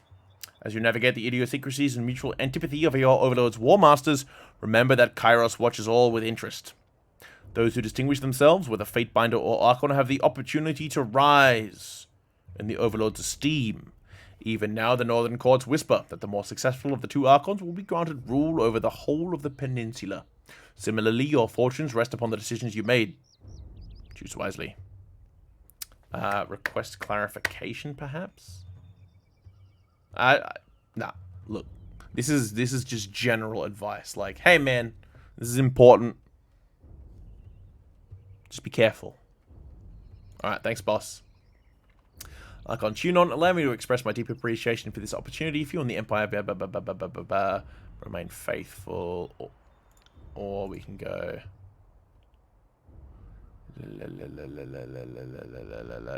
No. Thanks for the advice. Archon Tunon, allow me to express my deep appreciation for this opportunity. Few in the Empire have the honor of treating with Archons, and fewer still of reading the empowered words of the Overlord.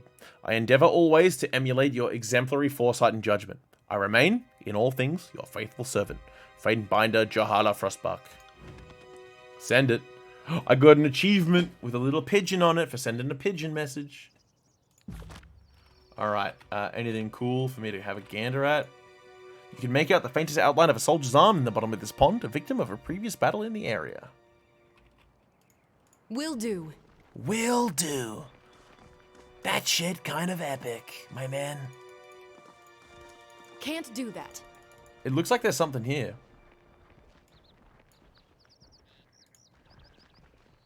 But I cannot see it, brother. Sorry, I can't. Sorry. Let's check over in the corners. Nah, just exit areas. Alright, let's leave. Let's continue our journey to the Scarlet Chorus. And then, I think that's a good place to end the stream. Save game. New save file. Can I name the save file? Delete. Delete. Delete. Delete. Save. Okay, there we go. that's going to be it for the stream. This game's really good. I'm having a lot of fun with this. There's a lot. I feel like this is one of those games that's incredibly front-loaded. And as we continue with the streams, we're just going to like pick up speed. This is great. I'm surprised I haven't played a game like Pillars of Eternity or something along those lines before. So, yeah, very keen for this one. Okay, I'm going to go cook dinner. Prepare for Armies on Parade tomorrow. Tomorrow night, probably some Darkest Dungeon. It's good to listen to while painting. Yeah, it's a bit to do all this because of like reading aloud kind of stuff, but it's definitely the content I would like to listen to. Don't forget, Hixie, if you miss an episode, VOD channel will have all of these, everything. So check that out. All right, I'm out of here. See you guys tomorrow on the stream, and maybe in real life if you know where I live.